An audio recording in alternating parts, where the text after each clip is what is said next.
কোরআনে বর্ণিত 4টি সম্মানিত মাসের মধ্যে একটি মাস হলো মুহররম মাস, দ্বিতীয় মাসটি হলো জিলহজ মাস।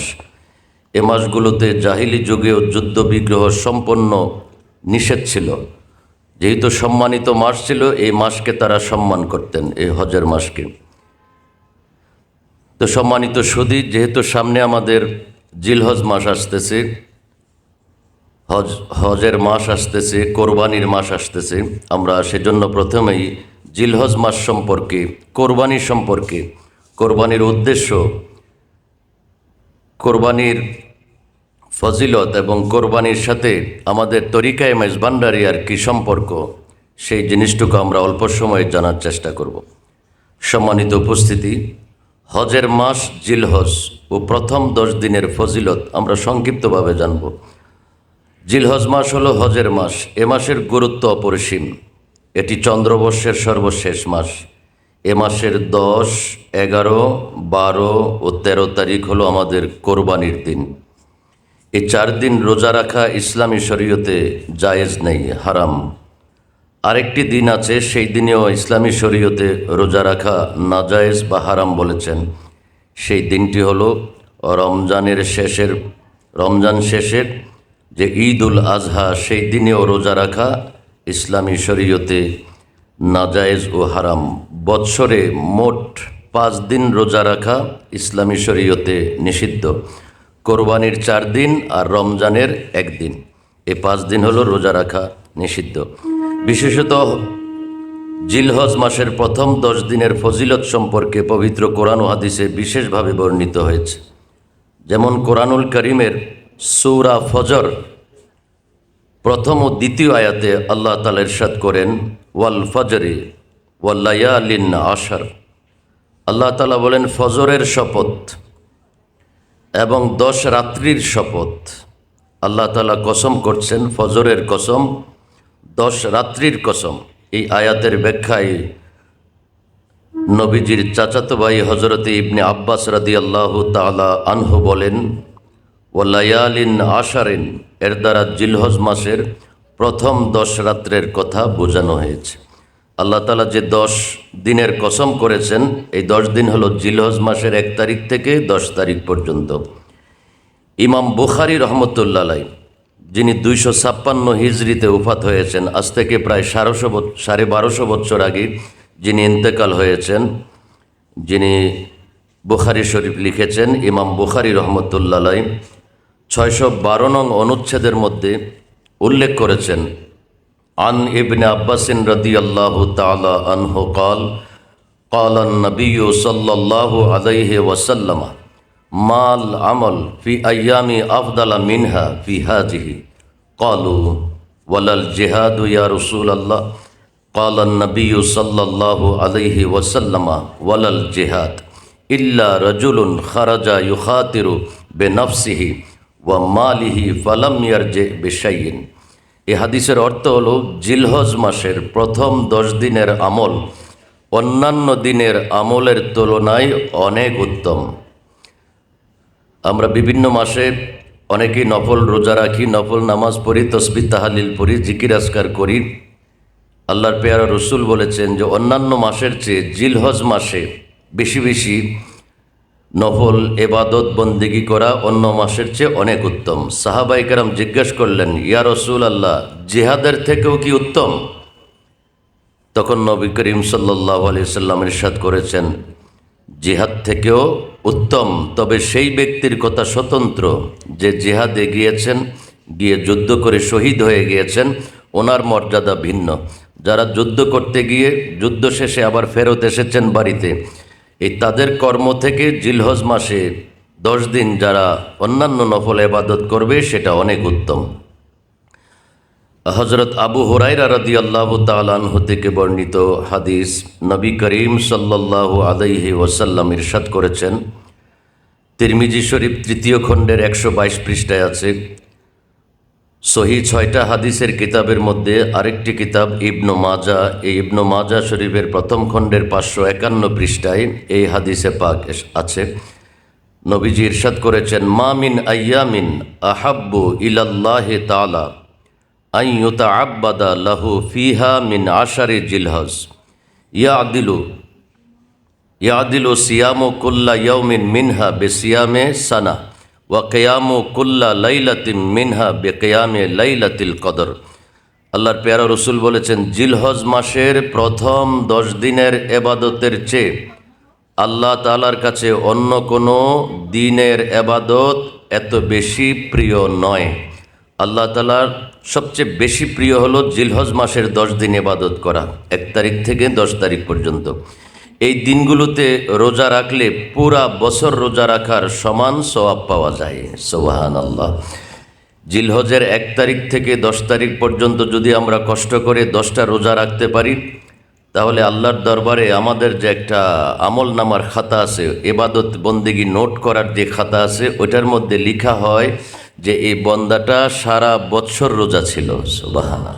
এই জন্য আমাদের যাদের সামর্থ্য হবে আমরা চেষ্টা করব জিলহজ মাসের প্রথম দিন থেকে 9 তারিখ পর্যন্ত এই 10 দিন আমরা রোজা রাখার চেষ্টা করব। আল্লাহ তাআলা যেন আমাদেরকে তৌফিক দান করে, বলি আমিন। এবং এই রাতগুলোতে কিয়ামুল লাইল করলে, লাইলাতুল কদরের রাত্রিতে কিয়ামুল লাইলের সমান সওয়াব পাওয়া যাবে। সুবহানাল্লাহ। এই 10 দিন রাত্রে কিয়ামুল লাইল মানে এখানে তাহাজ্জুদের নামাজ। যদি কেউ রাত্রে 12টার পর 1টা 2টা 2:30টায় ওঠে, যদি কেউ অন্তত নিম্নে 2 রাকাত তাহাজ্জুদ নামাজও কেউ যদি আদায় করে, তো এটার বদলাটা আল্লাহর দরবার থেকে এটার বদলা নেকি পাওয়া যাবে।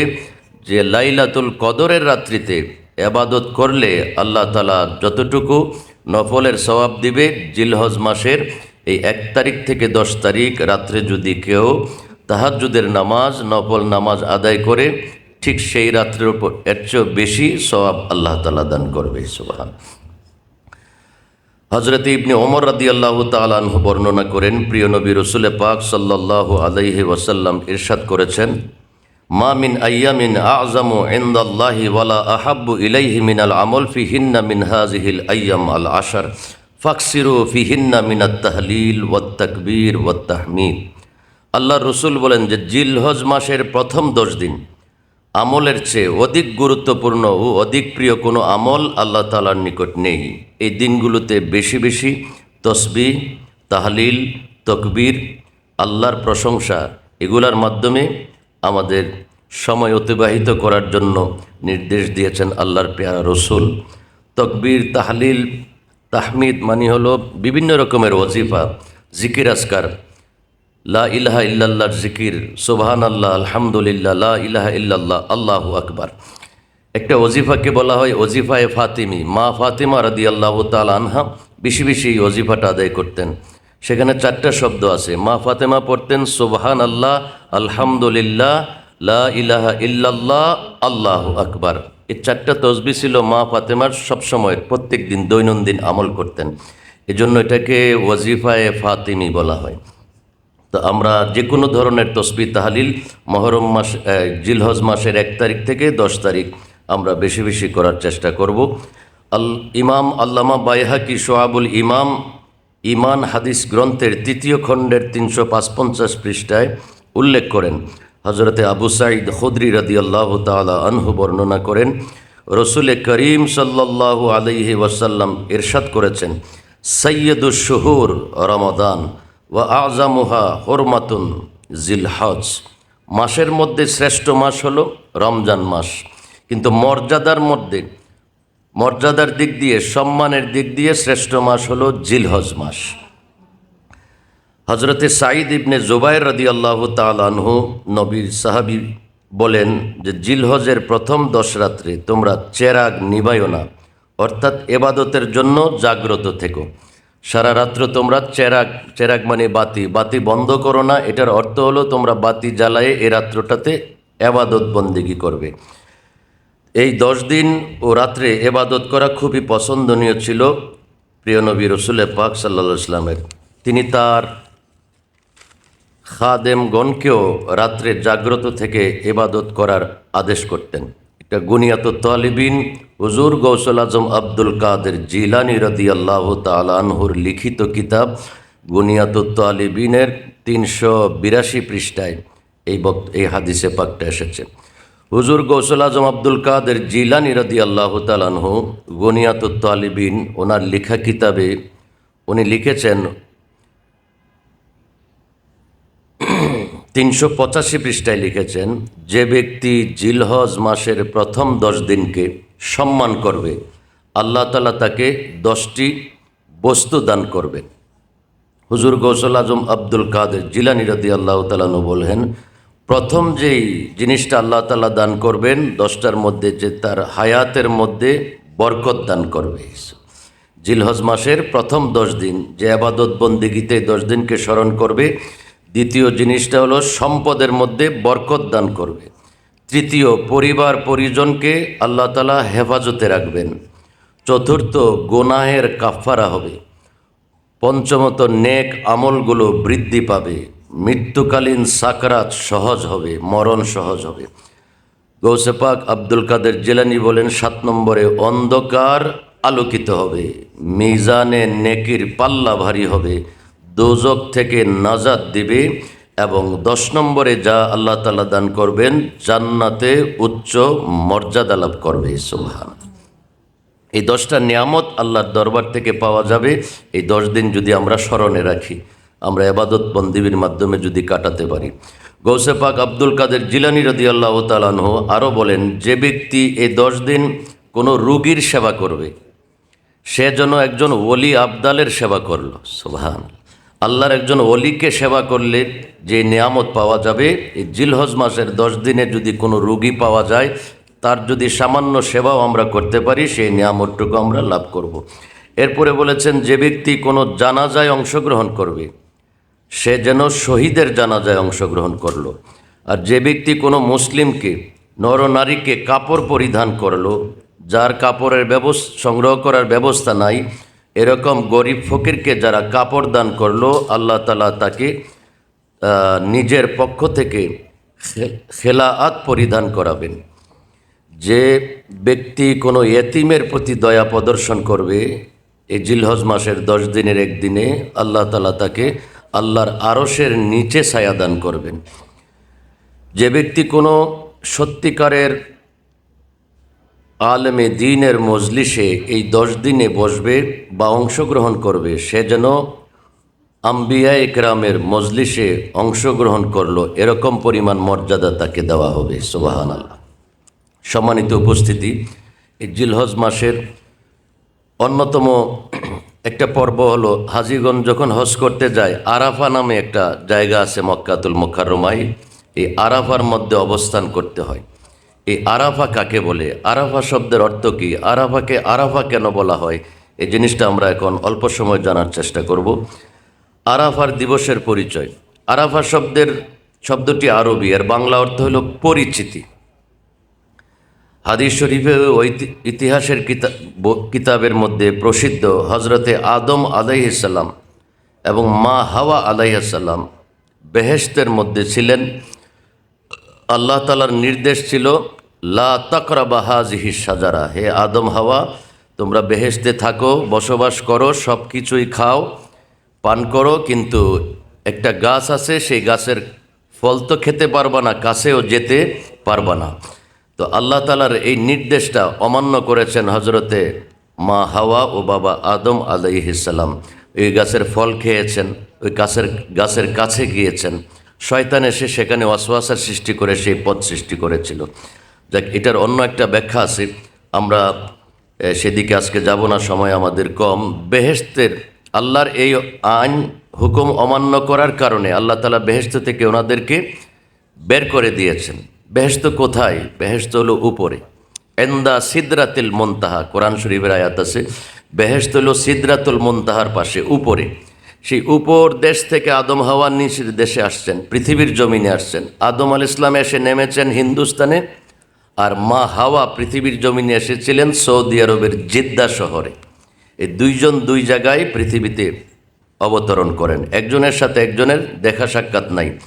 দীর্ঘদিন পর তারা হেঁটে হেঁটে হাঁটতে হাঁটতে একজন আরেকজনকে খুঁজতেছেন, খুঁজতে খুঁজতে ওই সৌদি আরবের মক্কা নগরীর এই আরাফার ময়দানের মধ্যে দুইজনের সাথে দুইজনের দেখা হয়েছে, পরিচয় হয়েছে।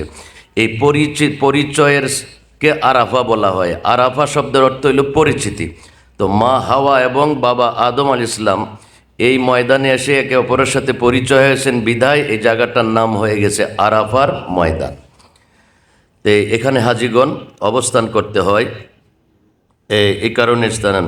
হুজুর গৌসুল আজম আব্দুল কাদের জিলানী রাদিয়াল্লাহু তাআলা আনহু তার লিখিত কিতাব গুনিয়াতুত তালিবিনে উল্লেখ করেছেন, হযরত জাবের রাদিয়াল্লাহু তাআলা আনহু নবীজির সাহাবী থেকে বর্ণিত আছে, তিনি বলেন রসুল পাক সাল্লাল্লাহু আলাইহি ওয়াসাল্লাম ইরশাদ করেন, আরাফার দিন আল্লাহ তাআলা নিচের আসমানে প্রথম আসমানে নেমে এসে হাজিদেরকে নিয়ে ফেরেশতাদের উপর গর্ব করে বলেন, হে আমার ফেরেশতারা, তোমরা আমার ওইসব বন্দাদেরকে দেখো কিভাবে তারা দূর দূরান্ত থেকে হয়রান পেরেশানি হয়ে এসেছে। এরা আমার নেয়ামতের আশা ও দোজক থেকে মুক্তির আশা পোষণ করে।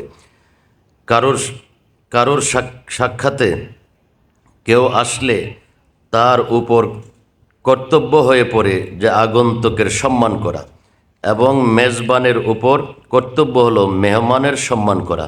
তো হাজিগণ হলো আল্লাহর মেহমান, অতএব তোমরা সাক্ষী থাকো, আমি তাদেরকে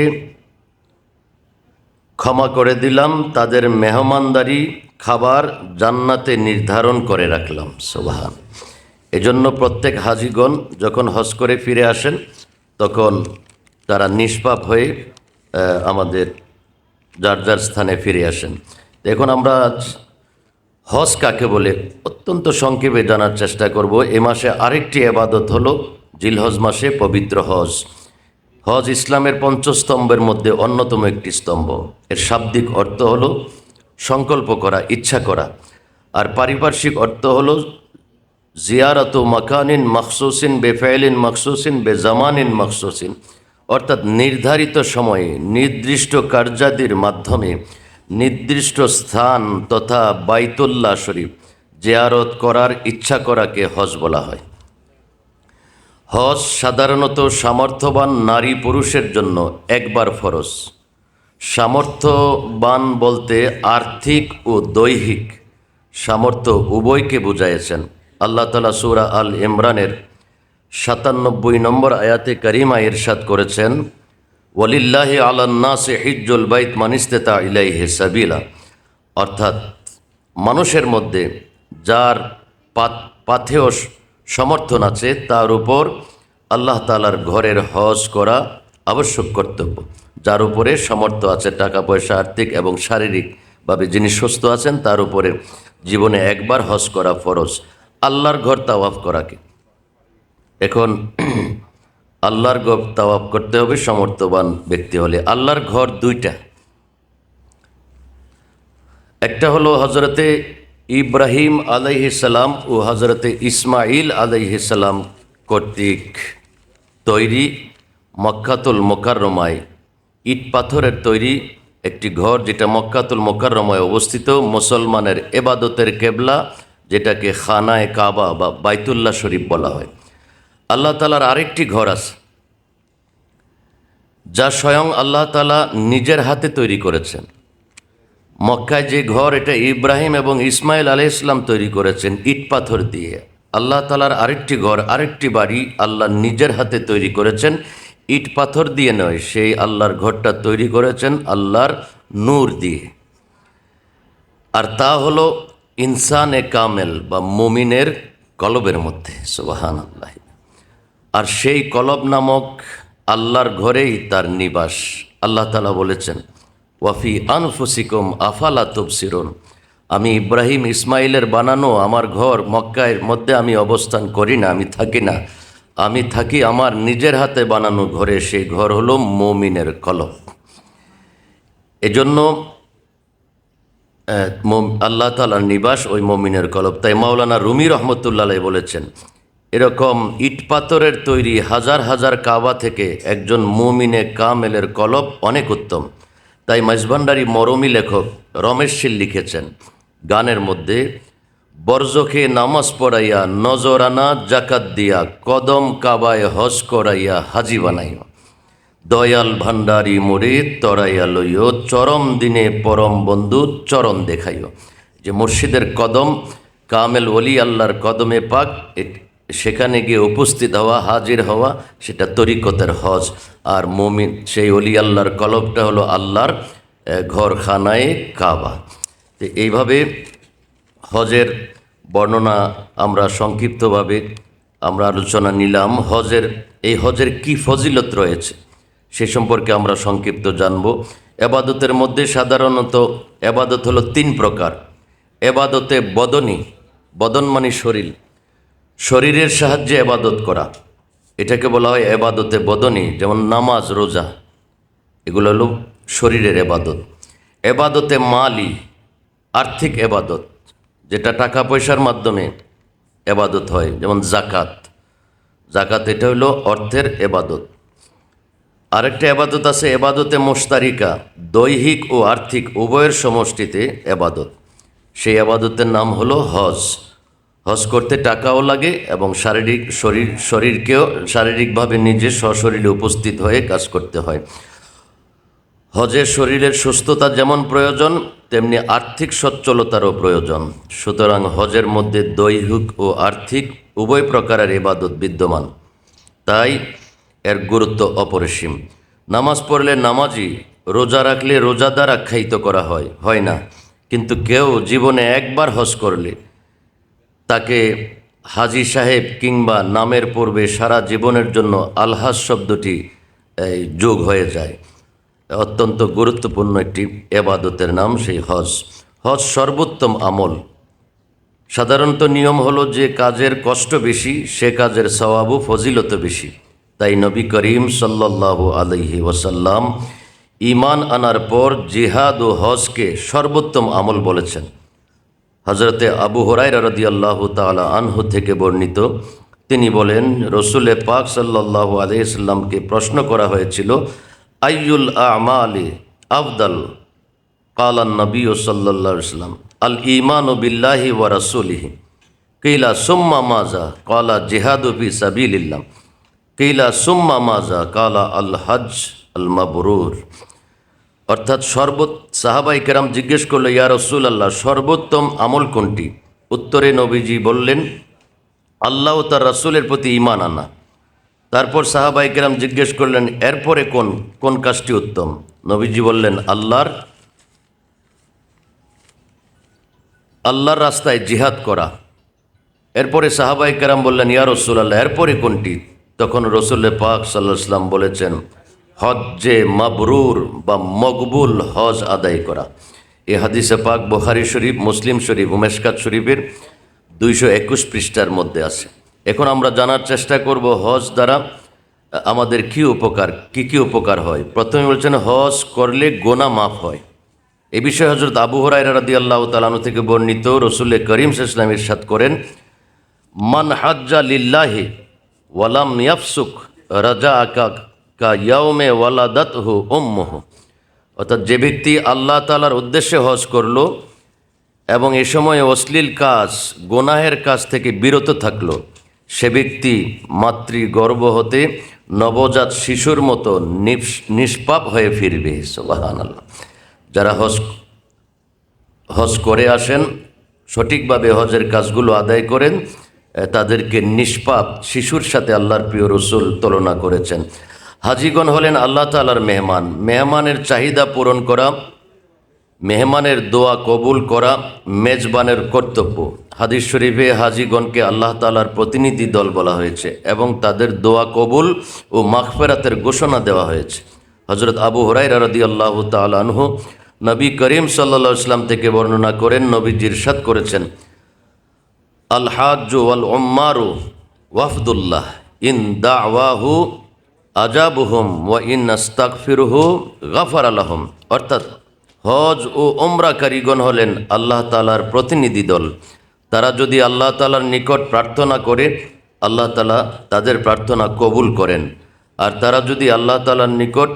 তারা যদি তার কাছে ক্ষমা চান, তিনি তাদেরকে ক্ষমা করে দেন। হাজিদের মর্যাদা আল্লাহর দরবারে অনেক বেশি। প্রিয় নবী রসুল পাক ইসলাম হজরত ওমর রাদিয়াল্লাহু তাআলা আনহুকে বললেন, আমা আলিমতা ইয়া ওমরু আন্নাল ইসলামা ইয়াহদিমু মা কানা ক্বাবলাহু ওয়া আন্নাল হিজরাতা তাহদিমু মা কানা ক্বাবলাহু, অর্থাৎ হে ওমর, তুমি কি জানো না নিশ্চয়ই ইসলাম গ্রহণ মুসলমানদের পূর্বে কৃত সকল গুনাহ মিটিয়ে দেয়, হিজরত মুজাহিরদের পূর্ববর্তী গুনাহসমূহ মুছে দেয় এবং হজ হাজিদের পূর্ববর্তী গুনাহসমূহ মুছে দেয়। সুবহানাল্লাহ। এরপরে আমাদের এখানে আরেকটি বিষয় আছে, ওটাকে আমাদের ভাষায় বলা হয় আমরা বদলি হজ। একজনের বদলায় আরেকজন হজ করা, এটা জায়েজ কিনা বা এটা কিভাবে করা যায়? তো এবাদতে বদনি, নামাজ, রোজা, এগুলো একজনেরটা আরেকজনে করা যায় না। এবাদতে মালি, জাকাত একজনের পক্ষ থেকে আরেকজনে আদায় করতে পারে, কিন্তু হজ দৈহিক ও আর্থিক উভয়ের সমষ্টির এবাদত। বিনা কারণে বদলি জায়েজ নেই।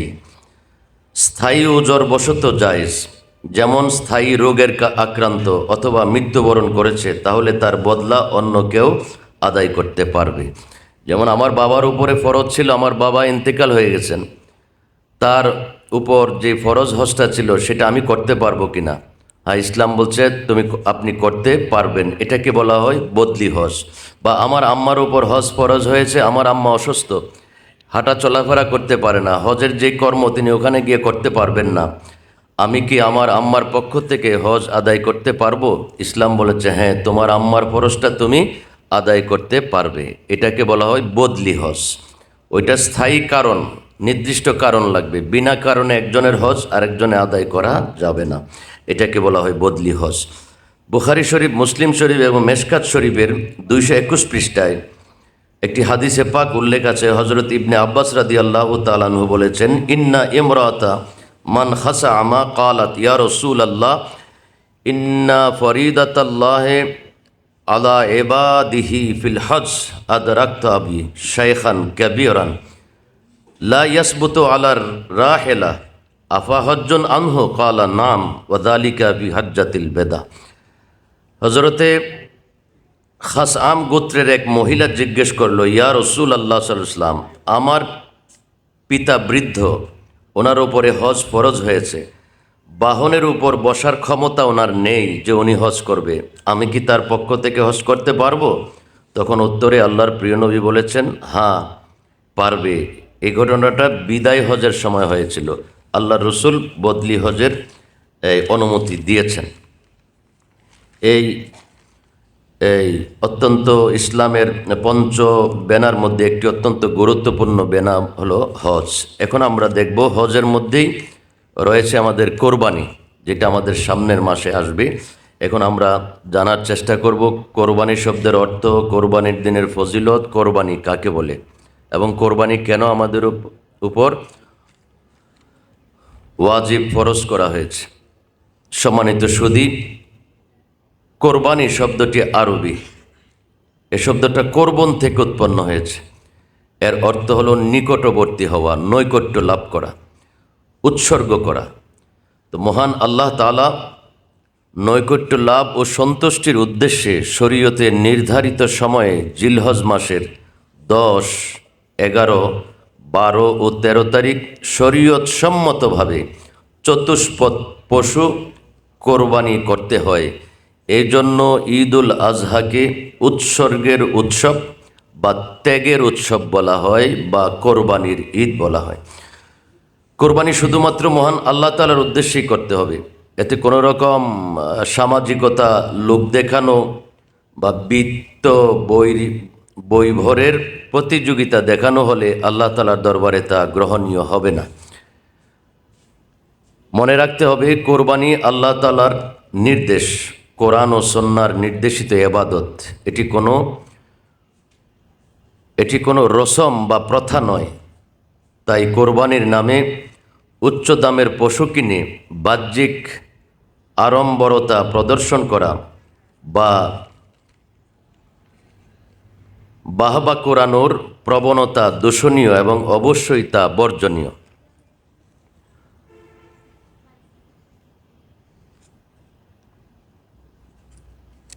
অবশ্যই বর্জনীয়। সম্মানিত সুধী, আমরা আসরের সময় আমরা আসরের নামাজের জন্য বিরতিতে যাব। আমাদের হাতে আরও কিছু সময় আছে, আমরা এর মধ্যে চেষ্টা করব এই কোরবানি বা হজের বিষয়টা শেষ করার জন্য। 5টা থেকে 5টা 10 মিনিট আসরের টাইম, এখন 4টা 24 মিনিট হয়েছে। বাকি সময়টা আমরা চেষ্টা করব এই পর্বের আলোচনাটুকু শেষ করার জন্য। সম্মানিত সুধী, কোরবানি পশু জবাই করা একটি প্রতীকী ব্যাপার। এটা সার্থকতা নিহিত রয়েছে কোরবানি দাতার তাকওয়া, ত্যাগ ও বিসর্জনের মধ্যে। এ ব্যাপারে আল্লাহ তাআলা পবিত্র কোরআনুল কারীমে সূরা হজের 37 নম্বর আয়াতে কারিমায় ইরশাদ করেছেন। আপনারা এই আয়াতটা এবং অর্থটা জানার পরই বুঝতে পারবেন যে কোরবানির গুরুত্বটা এবং কিভাবে আমরা সেটা আদায় করব। আল্লাহ তাআলা ইরশাদ করেন সূরা হজের 37 নম্বর আয়াতে, লাই ইয়ানালাল্লাহু লুহুমুহা ওয়ালা দিমাউহা ওয়ালাকিন ইয়ানালুহু আত্তাকওয়া মিনকুম। আল্লাহ তাআলা ইরশাদ করেন, তোমাদের কোরবানির পশুর রক্ত, গোশত আল্লাহ তাআলার নিকট কখনো পৌঁছবে না। পৌঁছবে তোমাদের অন্তরের তাকওয়া, খোদা ভীরুতা, আল্লাহর দরবারে পৌঁছবে। তাই আমরা আমাদের কোরবানির লক্ষ্য উদ্দেশ্য থাকতে হবে আমাদের অন্তরের ইচ্ছাটুকু, যে আমি কেন কোরবানি দিচ্ছি। আমার মনের মধ্যে কি গোশত খাওয়ার জন্য, না সামাজিকতা রক্ষার জন্য, বা মানুষ আমাকে মন্দ বলবে কোরবানি না দিলে এজন্য, না এ ধরনের কোনো কারণ আমাদের মধ্যে থাকতে পারবে না। আমাদের কোরবানির উদ্দেশ্যটা হতে হবে, যেহেতু গোশত, রক্ত, মাংস কোনোটাই আল্লাহর দরবারে পৌঁছে না, আমরা জবাই করি, আমরাই খাই, তাহলে আমাদের পক্ষ থেকে কি পৌঁছবে? তোমাদের পক্ষ থেকে পৌঁছবে তোমাদের অন্তরের তাকওয়া, ভালোবাসা, মহব্বত, তোমাদের ইচ্ছা, উদ্দেশ্য, এটুকু আল্লাহর দরবারে পৌঁছবে। তাই সেজন্য সেই কোরবানির দিকে আমাদের সেই দিকে অত্যন্ত গুরুত্ব এবং খেয়াল রাখতে হবে। এবাদতের বিশেষ পদ্ধতি আসল উদ্দেশ্য নয়, বরং মনের তাকওয়া ও আনুগত্যই আসল উদ্দেশ্য। অর্থাৎ কোরবানি দাতার নিয়ত কতটুক সুদৃঢ়, ত্যাগের মহিমা কতটুক প্রতিফলিত এবং স্বীয় কুপ্রবৃত্তিগুলো বিসর্জন দেয়া হচ্ছে কিনা, মহান আল্লাহ তাআলা তাই দেখে থাকেন। সেজন্য বৃত্তের প্রদর্শনী নয়, কোরবানি হোক চিত্তকে উদার ও কলুষমুক্ত করার এবং ত্যাগের মহিমায় উজ্জীবিত হওয়ার অঙ্গীকার। কোরবানির দিনের ফজিলত সম্পর্কে কোরআন এবং হাদিসে অনেক বিশদভাবে বর্ণিত আছে। আমরা অতি সংক্ষেপে জানার চেষ্টা করব যে কোরবানির দিনের ফজিলত কি। জিলহজ মাসের 10 তারিখকে ইয়াউমুন নহর বা কোরবানির দিন বলা হয়। জিলহজ মাসের 10 তারিখকে এটি মুসলিম সম্প্রদায়ের দ্বিতীয় ঈদ উৎসব। আমাদের প্রথম ঈদ উৎসব হলো রোজার ঈদ, ঈদ উল ফিতর। দ্বিতীয়টি হলো ঈদ উল আজহা বা কোরবানির ঈদ। আল্লাহ তাআলা আদেশ করেন সূরা কাউসারের মধ্যে, ফাসল্লি লে রব্বিকা ওয়ানহার, অর্থাৎ আপনার পালনকর্তার উদ্দেশ্যে নামাজ পড়ুন আর কোরবানি করুন। আল্লাহ তাআলা ইরশাদ করেছেন অন্য সূরায়, কুল ইন্না সালাতি ওয়া নুসুকি ওয়া মাহইয়ায়া ওয়া মামাতি লিল্লাহি রব্বিল আলামিন। অর্থাৎ কোরবানির বিধান যুগে যুগে আল্লাহ তাআলার পক্ষ থেকে অবতীর্ণ সকল শরীয়তে বিদ্যমান ছিল।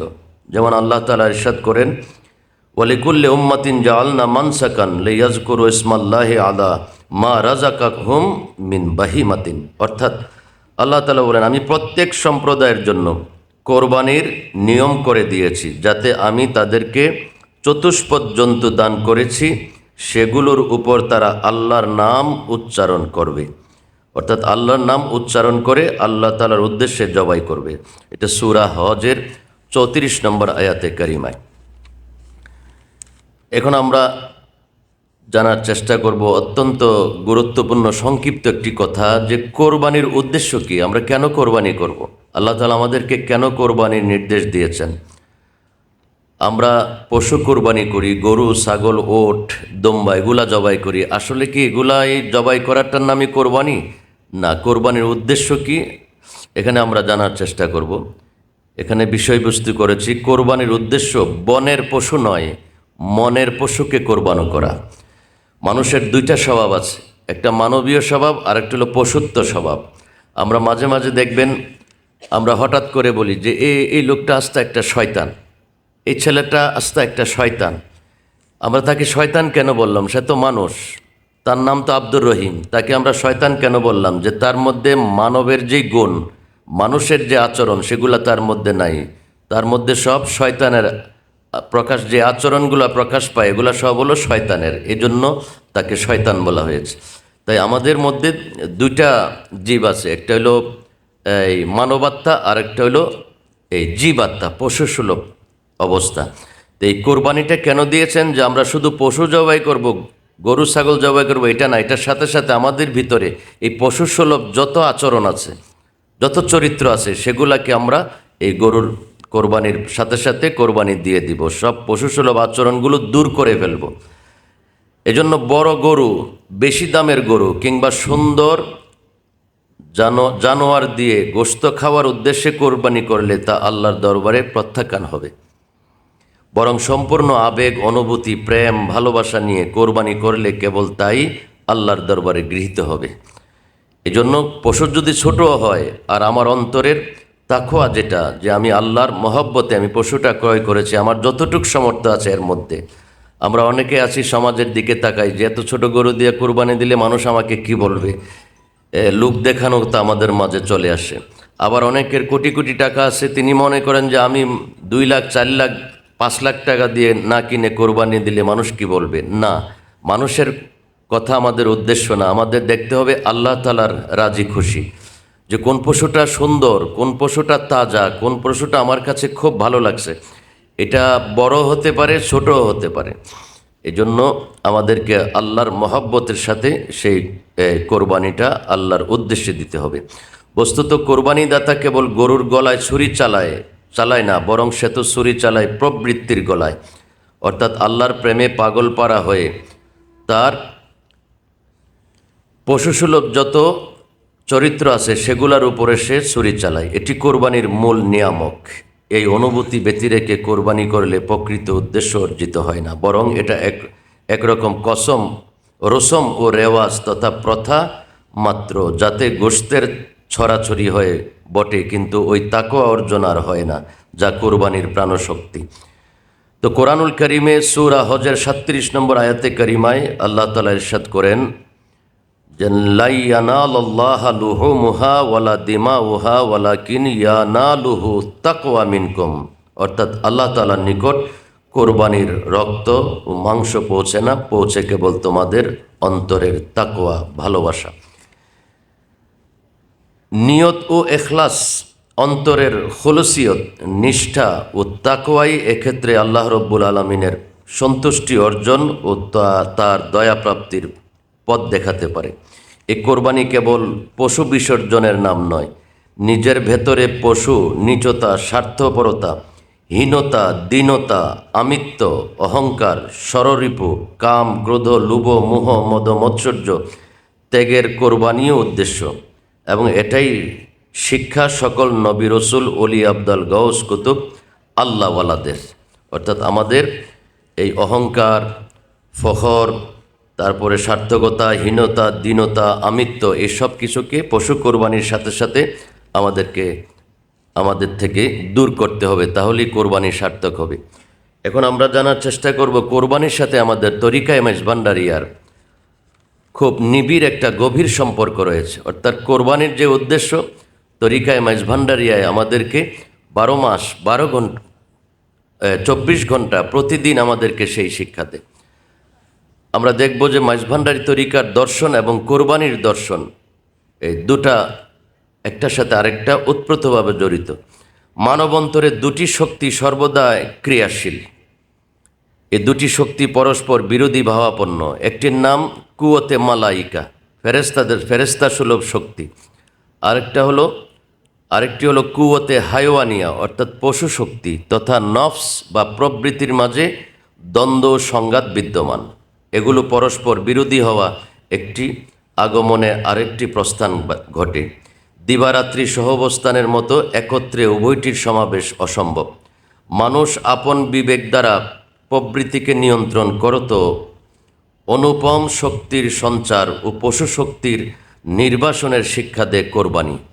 পশু জবের মাধ্যমে পশুত্ব বিসর্জন দিয়ে ফেরেশতার স্বভাবে উজ্জীবিত হতে পারলেই কোরবানির সার্থকতা। অপরদিকে মহান প্রভু কোরবানির অন্তর্নিহিত যে দিক দর্শন সেটাই হলো মাইজভান্ডারী দর্শন। একজন মানুষের দেহ, মন, চিন্তাধারা, আত্মা তথা প্রতিটি অঙ্গ প্রত্যঙ্গের সর্ববিধ শুদ্ধাচার অনুশীলনী হচ্ছে মাইজভান্ডারী দর্শনের মূল কথা। নিজেকে আল্লাহওয়ালা মুর্শিদে কামেলের কদমে কোরবানি বা বায়াত গ্রহণের মাধ্যমে জান মাল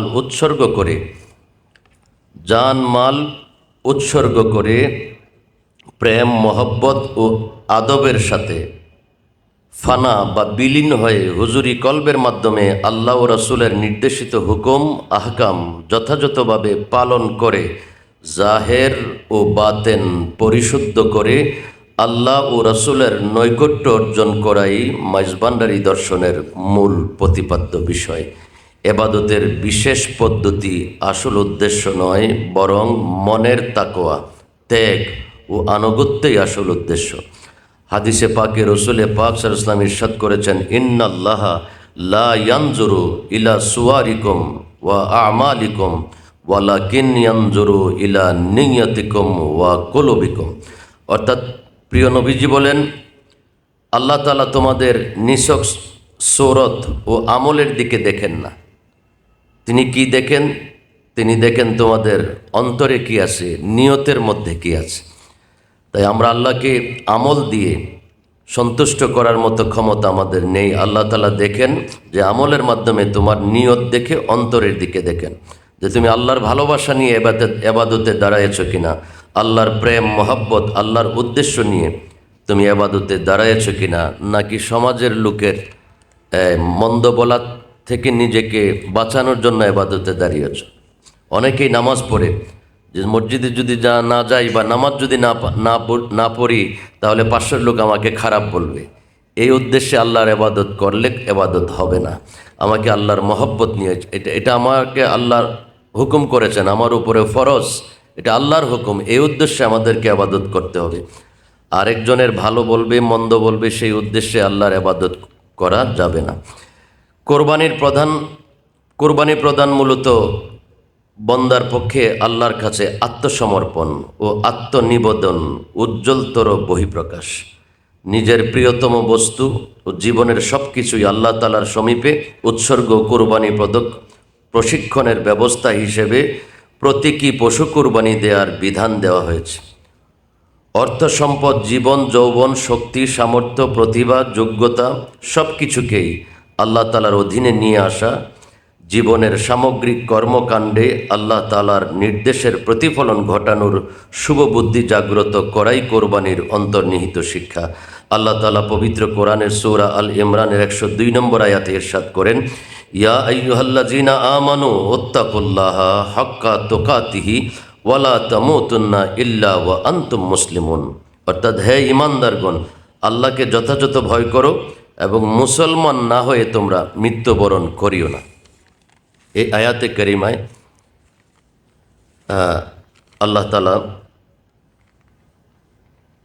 যে তোমরা মুসলমান না হয়ে মৃত্যুবরণ করিও না, আয়াতে কারিমার দিকে লক্ষ্য করুন। আল্লাহ বলেন, ইয়া আইয়ুহাল্লাযীনা আমানু, হে ঈমানদারগণ, মুসলমান না হয়ে মৃত্যুবরণ করিও না। দুইটা অত্যন্ত গুরুত্বপূর্ণ শব্দ। ঈমানদারকে বলতেছে মুসলমান হয়ে মৃত্যুবরণ করার জন্য।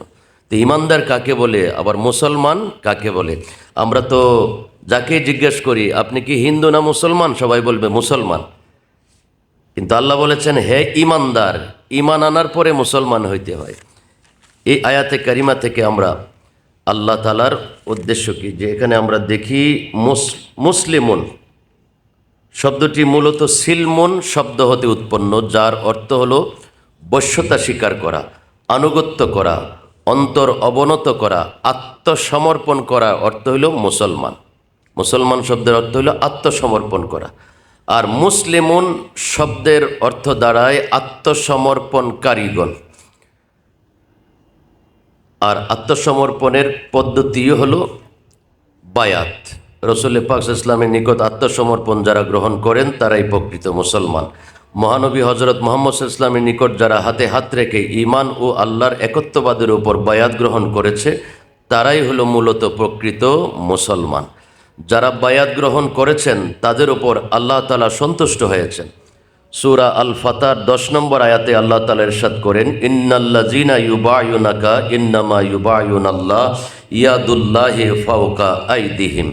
আল্লাহ তাআলা বলেন, নিশ্চয়ই যারা ইয়া রাসূলুল্লাহ আপনার হাতে হাত রেখে বায়াত গ্রহণ করেছে তারা তো মূলত আমি আল্লাহর কাছেই বায়াত গ্রহণ করেছেন, তাদের হাতের উপর আমি আল্লাহর হাত ছিল।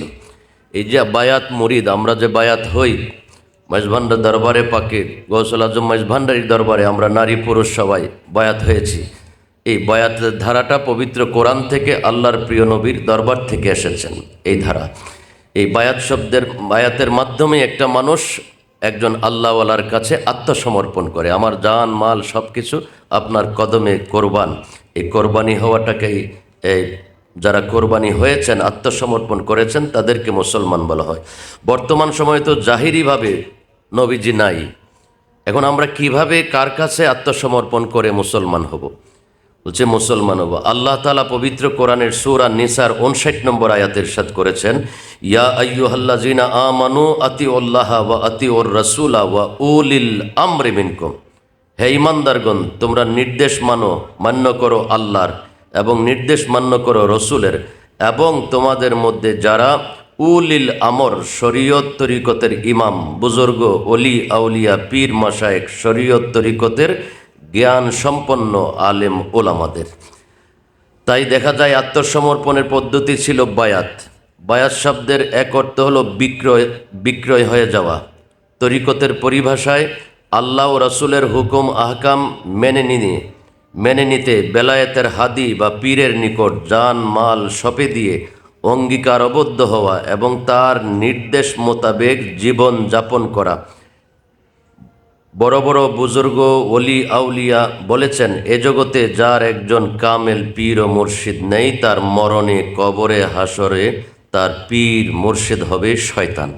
এজন্য প্রত্যেককে বায়াত গ্রহণ করতে হয়। বড় পীর আব্দুল কাদের জিলানী, তিনি অনেক বড় শরীয়তের একজন বড় ইমাম আলেম ছিলেন, একজন বড় আল্লাহওয়ালা ছিলেন। তারপরে উনি আবু সাঈদ মাকজুমির কাছে বায়াত গ্রহণ করেছেন। খাজা গরিবে নওয়াজ মাইনুদ্দিন চিশতি রহমতুল্লাহ আলাইহ বড় একজন আল্লাহওয়ালা মানুষ ছিলেন, কিন্তু তারপরে উনি আরেকজন অলির কাছে বয়াত ছিলেন। ওনার পীর ও মুর্শিদের নাম হজরতে খাজা উসমান হারুনি রহমতুল্লাহ আলাইহ। বাবা শাহজালাল ইয়ামানি রহমতুল্লাহ আলাইহ, উনি জবরদস্ত একজন আল্লাহর ওলি ছিলেন, কিন্তু উনি আরেকজন পীরের কাছে মুরিদ ছিলেন, বয়াত ছিলেন। ওনার পীরের নাম সৈয়দ আহমদ কবির রহমতুল্লাহ আলাইহ। হুজুর গৌসুল আজম মাইজভান্ডারী অনেক বড় আলেমের দিন ছিলেন, বহু পণ্ডিত ছিলেন, জ্ঞানী ছিলেন। উনিও আবার আরেকজন পীরের কাছে বয়াত গ্রহণ করেছেন। গৌসুল আজম মাইজভান্ডারীর পীর ও মুর্শিদের নাম হজরতে আবু সালে লাহোরী রহমতুল্লাহি তাআলা আলাইহ। এইভাবে এই বায়াতের মাধ্যমে আত্মসমর্পণ আসছে। যেই দিন যখন সে কোনো কামেল মুর্শিদের কাছে বয়াত গ্রহণ করেছে, প্রকৃতপক্ষে সেই দিনই সে প্রকৃত মুসলমান হয়েছে, অর্থাৎ আত্মসমর্পণ করে মুসলমান। তো আমরা হজরত ইমামে আজম আবু হানিফা রহমতুল্লাহর জীবনের দিকে দেখেছি। ওনার যখন প্রায় 65-70 বৎসর, একজন ওনাকে প্রশ্ন করেছিল, হুজুর আপনার বয়স কত? তখন উনি বলেছিলেন, আমার বয়স 2 বৎসর। তখন যে প্রশ্ন করেছিল তিনি আশ্চর্য হয়ে গেলেন যে হুজুরের চুল দাড়ি পেকে গেছে, 65-70 বৎসর, কিন্তু হুজুরের 2 বৎসর বলতেছেন কেন? যে হুজুর বুঝলাম না, আপনার 65-70 বৎসর মনে হয়, আপনি 2 বৎসর বললেন। তুমি বৎসর বোঝো নাই কি? আমি আজ থেকে 2 বৎসর পূর্বে একজন পীরের কাছে আমি বায়াত গ্রহণ করেছি। তো বয়াত গ্রহণ করার পরে আমি আমার মুর্শিদের সোহবতে গিয়ে দেখলাম যে আমার বাকি যে 70 বৎসর বয়স, এটা আসলে জীবন না।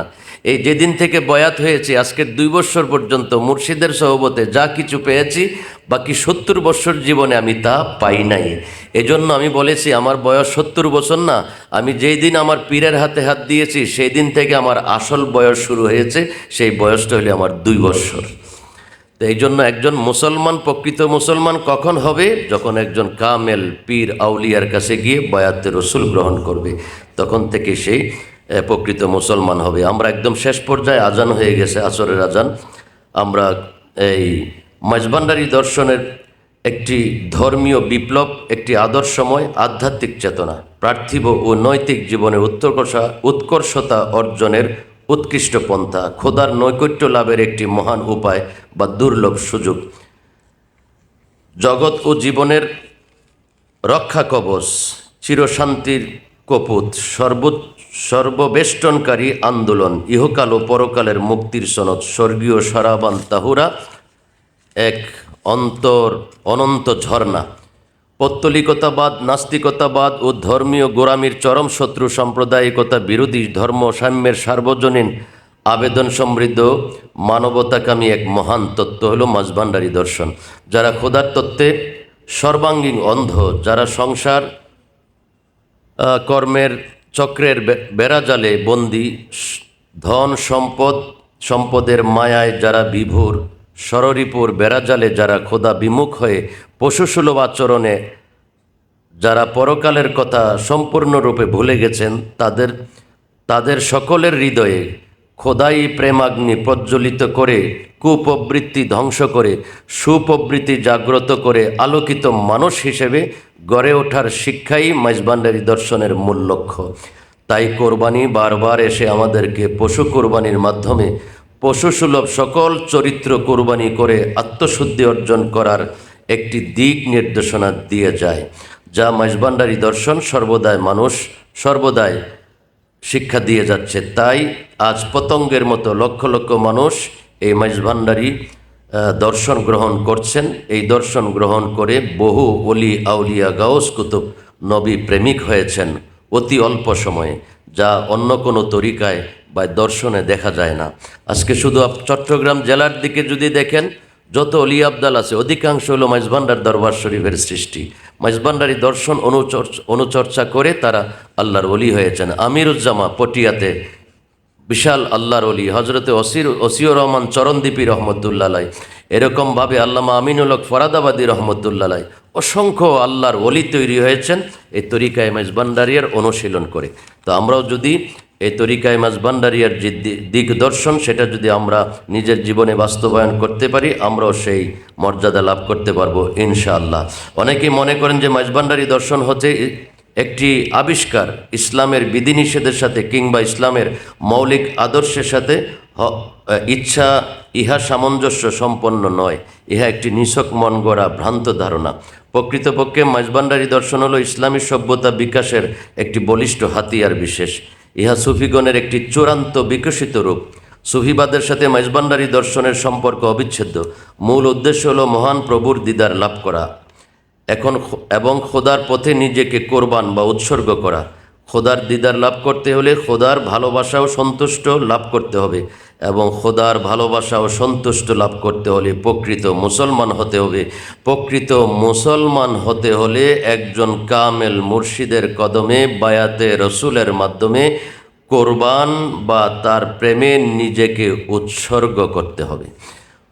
আমরা পরিশেষে বলবো, বর্তমানে এই ফিতনা ফাসাদের যুগে কোরবানির মূল উদ্দেশ্য মহত্ব ধারণ করে একজন কামেল মুর্শিদের কদমে নিজেকে আত্মসমর্পণ করে আল্লাহ তার রসুলের প্রেমপথে নিজেকে কোরবান বা উৎসর্গ করে মহান আল্লাহর রেজামন্দি হাসিল করার তৌফিক দান করুক, আমিন। আমরা প্রচেষ্টা করব, আমরা যারা গৌসুল আজম মাঝভান্ডারীর কদমে নিজেকে উৎসর্গ করতে পেরেছি বায়াতের মাধ্যমে, শাহেনশাহ বিশ্বলির মাধ্যমে, মাওলা হুজুর কিবলায়ে কাবার মাধ্যমে, আমরা চেষ্টা করব আমাদের আহলে আওলাদ, পরিবার পরিজন, আশেপাশে আমাদের বন্ধু বান্ধব আত্মীয় স্বজন যারা আছে তাদেরকে এই মাঝভান্ডারী দর্শনে উদ্বুদ্ধ করে আমরা যাতে তাদেরকে এই বায়াতে রসুলের মাধ্যমে এই নিজের জীবনকে আল্লাহ সন্তুষ্টি অর্জনের দিকে যাতে নিয়ে যেতে পারে।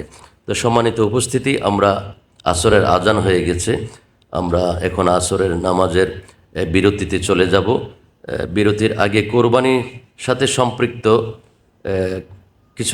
কিছু প্রশ্ন বর্তমান সমাজের মধ্যে এই আপনার সবসময় সেগুলা ঘুরে বেড়াচ্ছে। এগুলো হলো প্রথমত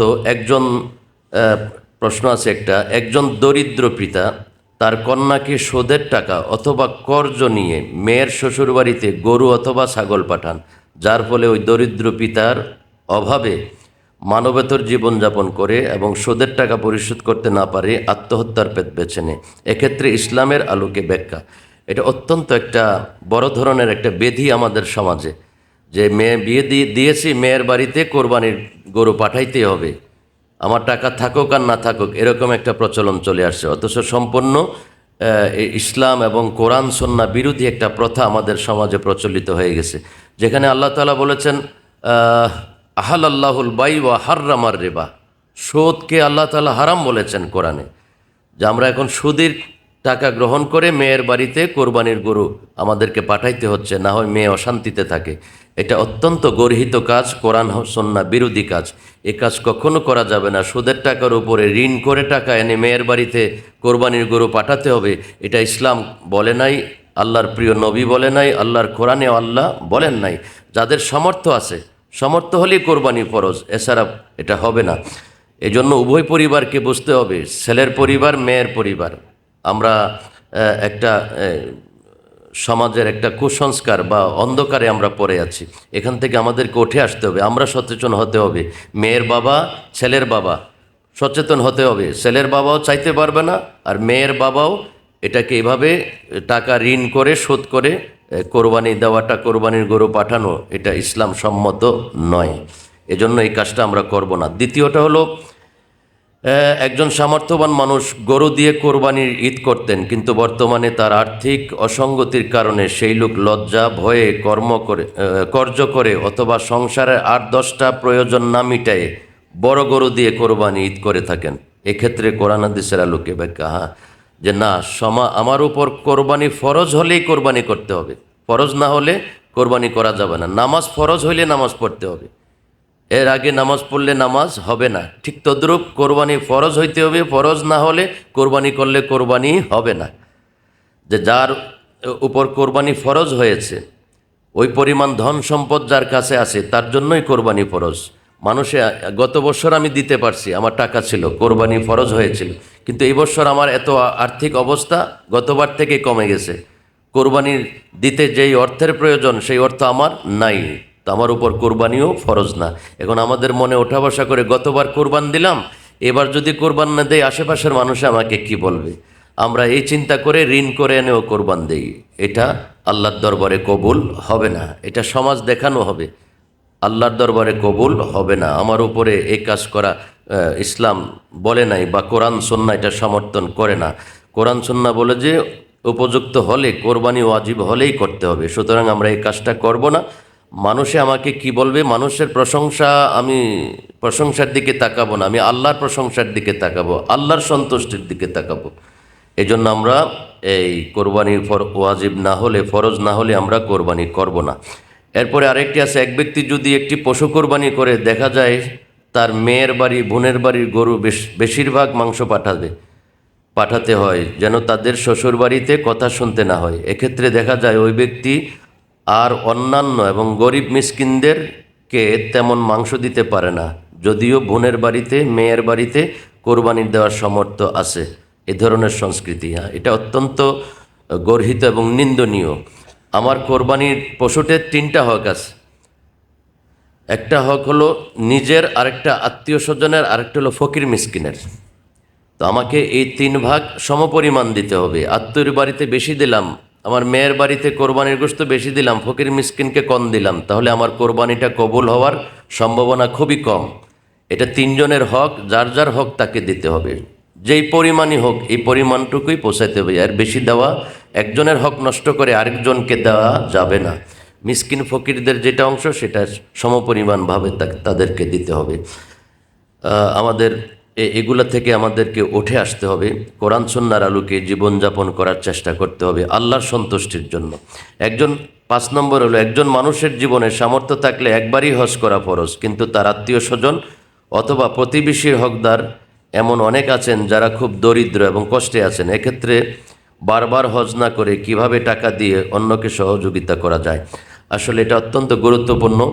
আমরা দেখি আমরা 10 বার, 15 বার, 20 বার পর্যন্ত হজে যাই, কিন্তু ফরজ ছিল একবার। যত কোটি টাকাই থাকুক, হজ ফরজ হলো জীবনে একবার। তো আমরা অনেকেই বারবার যাই, অনেকের মনে থাকে হিসাব করে যে আমি 10 বার গেছি, মানুষ আমাকে বলবে আমি 20 বার গেছি। এই উদ্দেশ্য হলে হজ কবুল হবে না। হজ আমার উপর একবারই ফরজ, যদি আমায় আদায় করে ফেলতে পারি তাহলে বারবার যাওয়ার যে তৌফিক আমার আছে, এই বারবার আমি না গিয়ে বারবার যাওয়াটা মুস্তাহাব, সওয়াবের কাজ, কিন্তু এর থেকে আরও অত্যন্ত কর্তব্যনীয় কাজ হলো আমার বাড়ির আশেপাশে যারা গরিব আছে, আমার আত্মীয় স্বজন যারা গরিব আছে, তাদেরকে এই টাকাটা দিয়ে সহযোগিতা করলে মুস্তাহাব হজের যেই সওয়াব পাওয়া যেত তার থেকে আরও বেশি বদলা পাওয়া যাবে। একটা মেয়েকে বিয়ে দিতে পারছে না সমাজের গরিব লোক, আমি ওমরায় যাব না, আমার ওমরার টাকাটা তাকে দিয়ে দেব।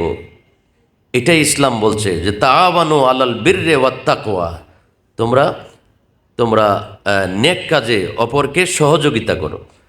হ্যাঁ, আমি হজ করে ফেলছি, ওমরা একবার করে ফেলছি, বস আমার জীবনে আদায় শেষ। এরপরেও আমার যাওয়ার সামর্থ্য আছে, আমি দেখব আমার আশেপাশে এরকম কোনো মানুষ আছে কিনা অভাবী মানুষ। যদি অভাবী মানুষ থাকে তাহলে আমি দ্বিতীয়বার হজে না গিয়ে, ওমরায় না গিয়ে যদি আমি তাকে সাহায্য করি তাহলে আল্লাহ তাআলার সন্তুষ্টি, আল্লাহ তাআলার নিয়ামত আরও বেশি পাবো। এজন্য আমাদের খেয়াল রাখতে হবে, সামর্থ্য থাকলে বারবার হজ করা ফরজ না। আমার আত্মীয় স্বজন গরিব মিসকিন আশেপাশের জনসেবা কল্যাণমূলক মানুষের সেবায় এগিয়ে আসাটা আরও বড় কাজ, বড় খেদমত। ইসলাম সেদিকে আমাদেরকে আহ্বান করেছে, তাআওয়ানু আলাল বিররি ওয়াত তাকওয়া, তোমরা সৎ কাজে নেক কাজে প্রতিযোগিতা করো। আশেপাশের আত্মীয় স্বজন প্রতিবেশীর হক আমাদের উপর আছে, সেই হকটুকু আমাদের আদায় করতে হবে। তাই আমরা বারবার হজ না করে, বারবার ওমরায় না করে, আমার আশেপাশে এরকম কোনো অভাবী থাকলে তাকে সহযোগিতা করলে তার থেকে আরও বেশি রহমত নিয়ামত পাওয়া যাবে, মানব সেবা হবে। যেটা আমাদের তরিকায় মেজবান্ডে রয়েছে, মাওলা হুজুর কেবলায়ে কাবা দেখেন আমাদের সামাজিকভাবে কাজকর্ম করে যাচ্ছেন, লক্ষ লক্ষ কোটি কোটি টাকা উনি বিভিন্ন চট্টগ্রামে গত বছর একটা ক্যান্সার হসপিটালে 10 লক্ষ টাকা না কত টাকা প্রদান করেছেন। এরকমভাবে অনেক গরিবকে সাহায্য করতেছেন এই মাইজভান্ডারি শাহেনশাহ বিশ্ব অলি জিয়াউল হক ট্রাস্টের মাধ্যমে। এগুলো হলো মানব সেবা। এই মানব সেবার মাধ্যমেই স্রষ্টার সেবা হয়, মানব খুশির মাধ্যমেই স্রষ্টার খুশি অর্জন হয়। তাই আমাদের মাওলা হুজুর অত্যন্ত এই পথে আমাদেরকে আদর্শবান হিসেবে আদর্শ শিখাচ্ছেন যে মানব সেবা কীভাবে করতে হয়। তাই আমরা সেই দিকে লক্ষ্য করে আমরা আমাদের জীবনকে পরিচালিত করব। হজের আলোচনায় জেনেছিলাম আমাদের মুসলমানদের আরবি বৎসরেও 12টা মাস আছে। তো মুসলমানদের আরবি বৎসরের 12টা মাসের প্রথম মাসের নাম হলো মুহররম মাস। আমরা সেই মুহররম মাসের সম্পর্কে সংক্ষিপ্ত আকারে জানার চেষ্টা করব। এই মাসের মর্যাদা, ফজিলত, এই মাসের গুরুত্ব, এই মাসে আমাদের করণীয়, এই মাসটা আমরা কিভাবে উদযাপন করব, আশুরা কাকে বলে, শাহাদতে কারবালার আহলে বাইত রসুলের পরিচয়, এসব কিছু নিয়ে আমরা সংক্ষিপ্ত আকারে জানার চেষ্টা করব। তো আমরা প্রথমতই বলেছি আরবি হিসেব অনুযায়ী মুহররম মাস হলো আরবি মাসের প্রথম মাস। কোরআনুল কারীমে আল্লাহ তাআলা যে 4টি মাসকে সম্মানিত করেছেন এর মধ্যে একটি মাস হলো মুহররম মাস। মুহররম মাস দিয়ে হিজরি নববর্ষ আরম্ভ হয়। আমরা আমাদের দেশের যে বাংলা পহেলা বৈশাখ আমরা উদযাপন করি দেশীয় সংস্কৃতি হিসেবে, এটাকে আমরা যতটুক চিনি, যতভাবে উদযাপন করি তার চেয়ে খুবই কম অংশে উদযাপন করি আমাদের যে মূল পহেলা বর্ষ অর্থাৎ মুহররমের 1 তারিখ। এটা মুসলমানের আরবি বৎসরের প্রথম মাসের প্রথম দিন। এটাকেও অত্যন্ত মর্যাদার সাথে, সম্মানের সাথে আমাদের উদযাপন করা প্রয়োজন, কারণ আমরা মুসলমান। আমরা বাঙালি জাতি হিসেবে পহেলা বৈশাখ যেভাবে উদযাপন করি, ঠিক আমরা মুসলমান জাতি হিসেবেও আমাদের আরবি বৎসরের প্রথম যে মাস মুহররম মাস, সেটার প্রথম দিনকে আরবি হিজরি নববর্ষ, এই জিনিসটার প্রতিও আমাদের স্মরণ রাখার দরকার। মিশরের মধ্যে দেখেছি আল আজহার ইউনিভার্সিটিতে স্টাডির অবস্থায় 2000 থেকে 2004 সালে যে 4 বছর মিশরে ছিলাম, ওখানে 2টা জুলুস মিছিল হয়। একটা মুহররমের 1 তারিখ আরবি হিজরি নববর্ষ হিসেবে তারা উদযাপন করে, আরেকটা হলো রবিউল আউয়াল মাসের 12 তারিখ ঈদে মিলাদুন নবী সাল্লাল্লাহু আলাইহি ওয়াসাল্লাম আর জুলুস করেন। ওই সময় পহেলা মুহররমের দিনও তারা বিভিন্ন বাড়ি ঘরে বিভিন্ন রকমের লাইটিং করে ওই দিনে এক ঘর থেকে আরেক ঘরে মিষ্টি বিতরণ করে আরবি মুসলমানদের নববর্ষ হিসেবে। তো আমরা যারা তরিকতপন্থী বা এখানে যারা উপস্থিত আছি, আমরা যারা ইসলামকে লালন করি, আমরা বাংলা পহেলা বৈশাখের সাথে সাথে আমাদের আরবি বৎসরের যে পহেলা দিন নববর্ষ মহররমের 1 তারিখ, সেটাকেও আমরা যদি এবাদত বন্দিগির মাধ্যমে আমরা স্মরণ করতে পারি, তাহলে আমরা আল্লাহর দরবার থেকে অনেক নিয়ামত রহমত বরকত হাসিল করতে পারবো। তো সম্মানিত উপস্থিতি, ইসলাম এ মাসের বিশেষ গুরুত্ব রয়েছে মহররম মাসের। তাছাড়া এ মাসের 10 তারিখকে বলা হয় ইয়াউমুল আশুরা বা আশুরার দিন। এ মাসকে শাহরুল্লাহ, আল্লাহর মাসও বলা হয় এবং আল্লাহর মাস নামে আখ্যায়িত করা হয়েছে হাদিস শরীফে। যেমন সেহা মানি সহি, সিত্তা মানি 6। সেহা সিত্তা বলা হয় 6টা সহি হাদিসের গ্রন্থকে একসাথে বলা হয় সেহা সিত্তার কিতাব। এর মধ্যে প্রথমটার নাম হলো বুখারী শরীফ, দ্বিতীয়টার নাম মুসলিম শরীফ, তৃতীয়টার নাম তিরমিজি শরীফ, চতুর্থটার নাম আবু দাউদ শরীফ, পঞ্চমটার নাম নাসাই শরীফ, ষষ্ঠটার নাম হলো ইবনে মাজা শরীফ। এই 6টা কিতাবকে একসাথে আরবি ভাষায় সেহা সিত্তা বলা হয়, সহি হাদিসের কিতাব বলা হয়। এর মধ্যে তিরমিজি শরীফ, নাসাই শরীফ ও মুসলিম শরীফ, এই 3টা কিতাবের মধ্যে এই হাদিস শরীফটা বর্ণিত আছে। মুসলিম শরীফের 2665 নম্বর হাদিস শরীফ হজরত আবু হুরায়রা রাদিয়াল্লাহু তাআলা আনহু থেকে বর্ণিত। তিনি বলেন, রাসূল পাক সাল্লাল্লাহু আলাইহি ওয়াসাল্লাম ইরশাদ করেছেন, আফজালুস সিয়াম বাদা রমজান শাহরুল্লাহিল মুহাররম ওয়া আফদালুস সালাত বাদাল ফরিজাতে সালাতুল লাইল।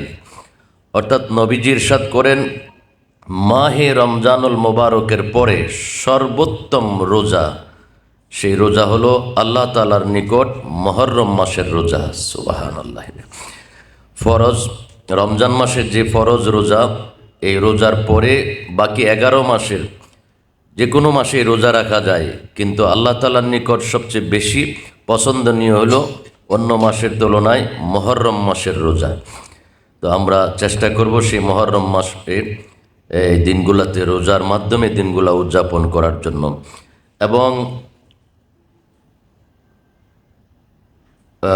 এবং নবীজি বলেছেন যে ফরজ নামাজের পর অন্যান্য যে নফল নামাজ আছে, সেই নফল নামাজের মধ্যে সর্বোত্তম নামাজ হলো কিয়ামুল লাইল। কিয়ামুল লাইল অর্থ ওই নামাজটাকে বলা হয় তাহাজ্জুদের নামাজ। অর্থাৎ আল্লাহর কাছে তাহাজ্জুদের নামাজটা খুব বেশি পছন্দনীয়।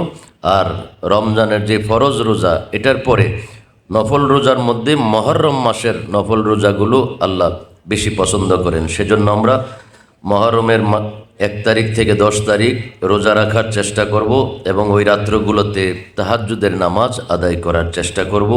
করলে আমাদের অন্ধকার জীবন আলোকিত হবে, আখিরাতের জীবন আলোকিত হবে, আল্লাহর রহমত নেয়ামত দ্বারা আমরা পুরস্কৃত হব। এখন আমরা জানার চেষ্টা করব আশুরা কাকে বলে। আমরা বলি যে আশুরার মাস, আশুরার মাস। আশুরা কাকে বলে? আরবিতে আশুরা শব্দটি আশের শব্দ থেকে এসেছে, যার অর্থ হলো দশম। আশের মানে দশম, আর ইয়াউমে আশুরা মানে 10তম দিন। অর্থাৎ মুহররম মাসের 10ম তারিখকে আশুরা বলা হয়। 1, 2, 3 করে 10 তারিখ যখন আসবে, ওই 10 তারিখের দিন এবং রাত্রটাকে আশুরার দিন বলা হয়। কোনো উলামায়ে কেরাম এর নামকরণ করেছেন। আল্লাহ তাআলা ওই দিন 10 জন নবীকে এক একটি বিশেষ নিয়ামত দান করেছেন। ফলে মোট 10 জন নবীকে 10টি নিয়ামত প্রদান করা হয়েছিল বলে এই দিনকে আশুরার দিন বলা হয়। তো আশুরার দিনে আমাদের রোজা রাখার বিধান এ সম্পর্কে আমরা জানব। প্রথমত, আশুরার রোজা রাখা ইসলাম ধর্মের প্রথম অবস্থায় 30 রোজা ফরজ হওয়ার আগে আশুরা মুহররমের রোজাটা আমাদের মুসলমানদের উপর ফরজ ছিল। যখন রমজান মাসের রোজা ফরজ হয়ে গেছে, তখন আশুরার রোজাটা আমাদের জন্য নফলে পরিণত হয়েছে। বুখারী শরীফের 1875 নম্বর হাদিসে পাকে উল্লেখ আছে, হজরতে মা আয়েশা সিদ্দিকা রাদিয়াল্লাহু তাআলা আনহা বলেন, কানা রাসূলুল্লাহি সাল্লাল্লাহু আলাইহি ওয়াসাল্লামা আমারা বিসিয়ামি ইয়াউমি আশুরা ফালাম্মা ফুরিদা রমাদান কানা মান শাআ সামা ওয়া মান শাআ আফতার। আল্লাহর প্রিয় রসুল সাল্লাল্লাহু আলাইহি ওয়াসাল্লাম বলেছেন, রসুল সাল্লাল্লাহু আলাইহি ওয়াসাল্লাম প্রথমে আশুরার দিন রোজা পালনের নির্দেশ দিয়েছিলেন। পরে যখন রমজানের রোজা ফরজ করা হলো, তখন যার ইচ্ছা আশুরার রোজা পালন করত আর যার ইচ্ছা পালন করত না। তখন এটা নফল হিসেবে পরিণত হয়েছে। তো বুখারী শরীফে সম্মানিত শুধু 1878 নম্বর হাদিসে বর্ণিত আছে, হজরতে ইবনে আব্বাস রাদিয়াল্লাহু তাআলা আনহু বলেন, কাদিমান নবী সাল্লাল্লাহু আলাইহি ওয়াসাল্লাম আল মদিনাতা ফারা আল ইয়াহুদ তাসুমু ইয়াউমা আশুরা ফাকালা মা হাযা ক্বালু হাযা ইয়াউমুন সালিহুন হাযা ইয়াউমুন নাজ্জাল্লাহু বনি ইসরাঈল মিন আদুইহিম ফাসামা মূসা আলাইহিস সালাম ক্বালা নবী সাল্লাল্লাহু আলাইহি ওয়াসাল্লাম ফাআনা আহাক্কু বিমূসা মিনকুম ফাসামাহু ওয়া আমারা বিসিয়ামিহি। আল্লাহর প্রিয় রসুল সাল্লাল্লাহু আলাইহি ওয়াসাল্লাম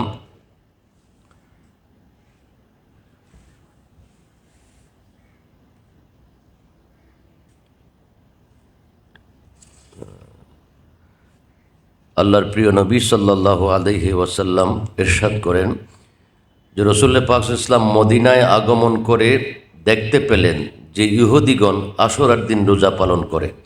তিনি জিজ্ঞেস করলেন, কি ব্যাপার, তোমরা এদিন রোজা রাখো কেন? তখন তারা বলল, এটি একটি উত্তম দিন। এদিনে আল্লাহ তাআলা বনি ইসরায়েলকে তাদের শত্রুর কবল থেকে মুক্তি দান করেন। ফলে এদিনে হজরত মূসা আলাইহিস সালাম রোজা পালন করেন, আমরাও করি। রসুল সাল্লাল্লাহু আলাইহি ওয়াসাল্লাম ইরশাদ করেন, আমি তোমাদের অপেক্ষায় মূসা আলাইহিস সালামের অধিক হকদার। এরপরে তিনি এই দিন রোজা পালন করেন এবং অন্যদেরকেও রোজা পালনের নির্দেশ দেন। সেই দিন থেকে মহরমের রোজা চলে এসেছে।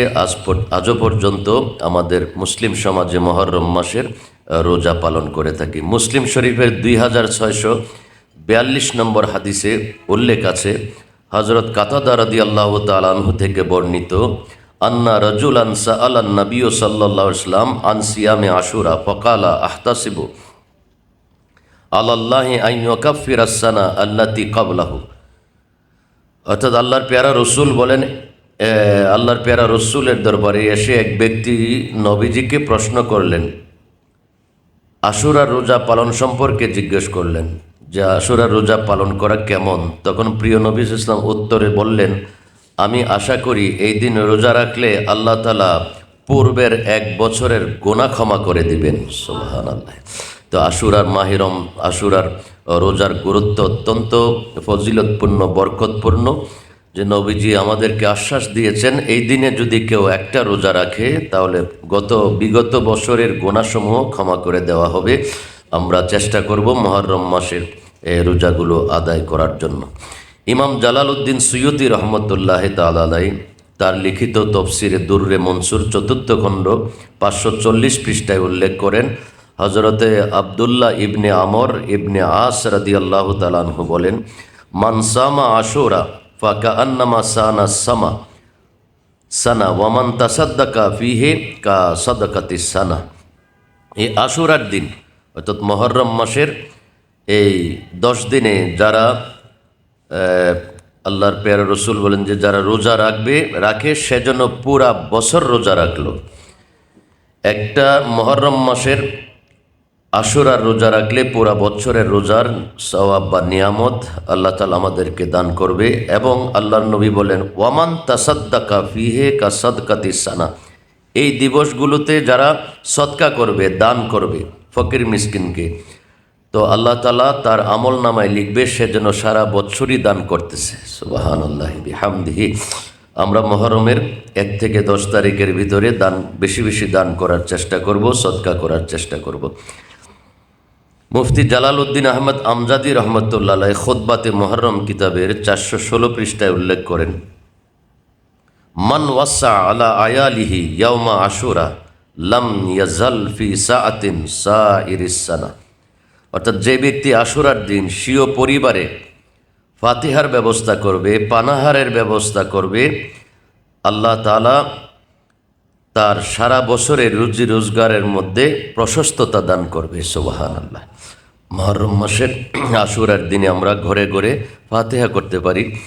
যার যেরকম তৌফিক আছে সেই অনুযায়ী আমরা ঘরে ফাতিহার আয়োজন করে দোয়া দুরুদ পড়ে মিলাদ জিকির আজকার করে আমরা আল্লাহর দরবারে এই ফাতিহা উৎসর্গ করলে এই মুহররম আহলে বাইতে রসুল পাক পাঞ্জাতন তাদের ওসিলায় আল্লাহ তাআলা আমাদেরকে সারা বৎসর রিজিক দান করবে। আমাদের আল্লাহ তাআলা যেন এই মুহররমুল হারাম মাসের এই নিয়ামতগুলো আমাদেরকে অর্জন করার তৌফিক দান করে, আমিন। এখন আমরা জানার চেষ্টা করব আহলে বাইতে রসুলের পরিচয়। আহলে বাইত কাকে বলে এবং আহলে বাইতের ফজিলত মর্যাদা কি, তাদের সম্মান কি।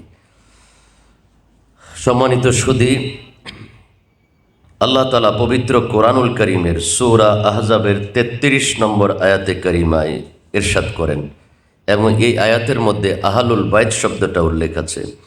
আল্লাহ তাআলা বলেন, ইন্নামা ইউরিদুল্লাহু লিইউযহিবা আনকুমুর রিজসা আহলাল বাইত ওয়া ইউতাহহিরাকুম তাতহীরা। অর্থাৎ আল্লাহ তাআলা বলেন, হে আহলে বাইতগণ, আল্লাহ চান তোমাদের থেকে অপবিত্রতা দূর করতে এবং তোমাদেরকে পূর্ণভাবে পুত পবিত্র রাখতে। সুবহানাল্লাহ। আহলে বাইতদেরকে বলছেন। এখন আমরা এই আয়াতে আহলে বাইত দ্বারা কাদেরকে বুঝাইছেন এটা আমরা জানার চেষ্টা করব। এই আয়াতে করিমায় আহলুল বাইতের কথা আল্লাহ তাআলা উল্লেখ করেছেন।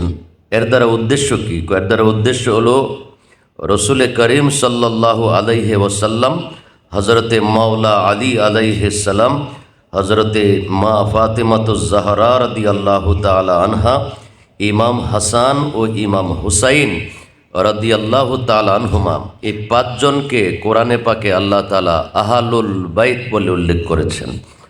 এমনি শাব্দিক অর্থ হলো আহাল মানে পরিবার, আল বাইত মানে ঘরের পরিবার, ঘরের সদস্য। এই ঘরের সদস্য, ঘরের পরিবারকে, নবী পরিবারকে, যে মাওলা আলী, মা ফাতেমা, ইমাম হাসান এবং হোসাইন, ওনাদের আওলাদ পর্যন্ত, এটা হলো নবী পরিবার, তাদেরকে বলা হয় আহলে বাইত। এই মেশকাত শরীফের 568 পৃষ্ঠায় হাদিসে পাক উল্লেখ আছে। হযরত সাদ ইবনে আবি ওয়াক্কাস রাদিয়াল্লাহু তাআলা আনহু থেকে বর্ণিত, তিনি বলেন, লাম্মা নাজালাত হাযিহিল আয়াত নাদু আবনাআনা ওয়া আবনাআকুম দাআ রাসূলুল্লাহ সাল্লাল্লাহু আলাইহি ওয়াসাল্লাম আলিয়ান ওয়া ফাতিমা ওয়া হাসানান ওয়া হুসাইনান ফাকালা আল্লাহুম্মা হাউলাই আহলু বাইতি। অর্থাৎ যখন আয়াতে মুবাহিলা নাজিল হলো তখন রসুল পাক সাল্লাল্লাহু আলাইহি ওয়াসাল্লাম হজরত আলীকে ডাক দিয়েছেন, মা ফাতেমাকে ডাক দিয়েছেন, হাসান এবং হুসাইন রাদিয়াল্লাহু আনহুমাকে ডেকে এনে বললেন, হে আল্লাহ, তারা হইল আমার আহলে বাইত। সুবহান।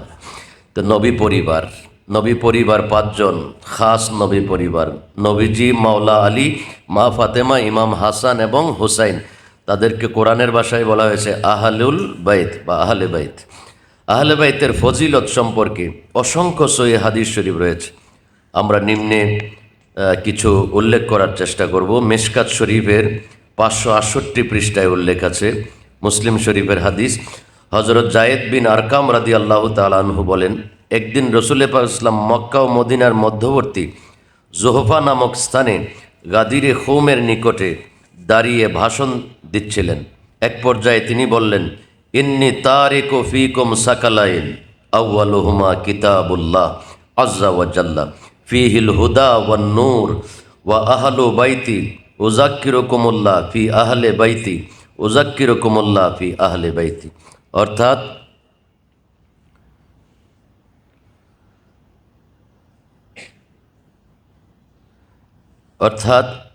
আল্লাহর পেয়ারা রসুল, অর্থাৎ আমি আল্লাহর পেয়ারা রসুল বলেন, আমি তোমাদের নিকট 2টি অতি মূল্যবান জিনিস রেখে যাচ্ছি।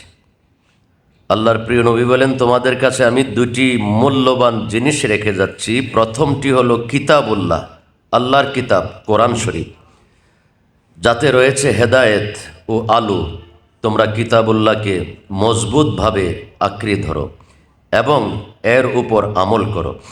আর দ্বিতীয়টিও নবীজি বলেছেন, দ্বিতীয়টি মূল্যবান বস্তু হলো আমার আহলে বাইত। আমি তোমাদেরকে আমার আহলে বাইত সম্পর্কে আল্লাহর স্মরণ করাই দিচ্ছি। একথাটি নবীজি 3 বার বলেছেন।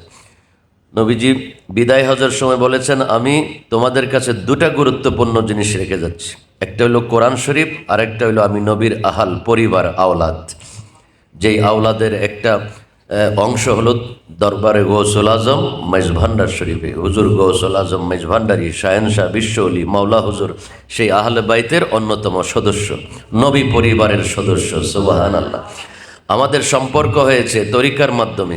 কার সাথে? যে নবীর একজন আওলাদের সাথে, নবীর পরিবারের সাথে আমাদের সম্পর্ক হয়েছে। এজন্য আমাদের জীবনটা খুবই সৌভাগ্যময়, খুবই ধন্য জীবন। আমরা আরও শুকরিয়া আদায় করছি, পরম শ্রদ্ধেয়া আম্মাজানকে আমরা শ্রদ্ধার সাথে স্মরণ করছি, যিনি আজকের এই অনুষ্ঠানের আয়োজন করেছেন, বিভিন্ন সময় আয়োজন করে থাকেন, যে অনুষ্ঠানের মাধ্যমে আমরা অনেক কিছু জানার সুযোগ আমরা অর্জন করে থাকি। তো সেই গৌসুল আজম মেজভান্ডারির পরিবার হলো নবী পরিবার, গৌসুল আজম মেজভান্ডারির আওলাদ হলো নবীর আওলাদ। সেই আওলাদের সাথে আমাদের সম্পর্ক হয়েছে। দুনিয়া এবং আখেরাতে আমাদের জীবন আমরা ধন্য মনে করছি। আল্লাহ তাআলা কবুল করুক, আমিন। তো আহলে বাইত মানে নবী পরিবার, নবীজি, মাওলা আলী, মা ফাতেমা, ইমাম হাসান হুসাইন এবং ওনাদের মাধ্যমে কিয়ামত পর্যন্ত যে সমস্ত আওলাদগণ আসবে তাদেরকে বলা হয় আওলাদে রসুল। তো প্রিয় মেশকাত শরীফের 569 পৃষ্ঠায় বর্ণিত আছে তিরমিজি শরীফের হাদিস। হযরত জাবের রাদিয়াল্লাহু তাআলা আনহু বর্ণনা করেন যে রাসূল সাল্লাল্লাহু আলাইহি ওয়াসাল্লাম ইরশাদ করেন, ইয়া আইয়ুহান নাস ইন্নী তারাকতু ফীকুম মা ইন আখাজতুম বিহি লান তাদিল্লু কিতাবাল্লাহ ওয়া ইতরাতি। অর্থাৎ প্রিয় নবী বলেন, হে লোক সকল, হে আমার উম্মত, আমি তোমাদের মধ্যে এমন দুটি বস্তু রেখে যাচ্ছি, যদি তোমরা তা আঁকড়ে ধরো তাহলে কখনো পথভ্রষ্ট হবে না। নবীজি বলেন, এর মধ্যে একটি হলো কিতাবুল্লাহ কোরআন শরীফ, অপরটি হলো আহলে বাইতি, আমি আমার আওলাদ, আমার আহলে বাইত। সুবহানাল্লাহ। এই দুটা জিনিসকে বারবার আমাদেরকে স্মরণ করিয়ে গেছেন, কোরআন এবং নবী পরিবার। ইমাম আহমদ ইবনে হাম্বল তার মুসনাদে আহমদ হাদিসের কিতাবে উল্লেখ করেন যে হযরত আবু যর গিফারি রাদিয়াল্লাহু তাআলা আনহু কাবা ঘরের দরজায় ধরে বললেন, আমি রাসূল সাল্লাল্লাহু আলাইহি ওয়াসাল্লামকে বলতে শুনেছি, তিনি বলেন,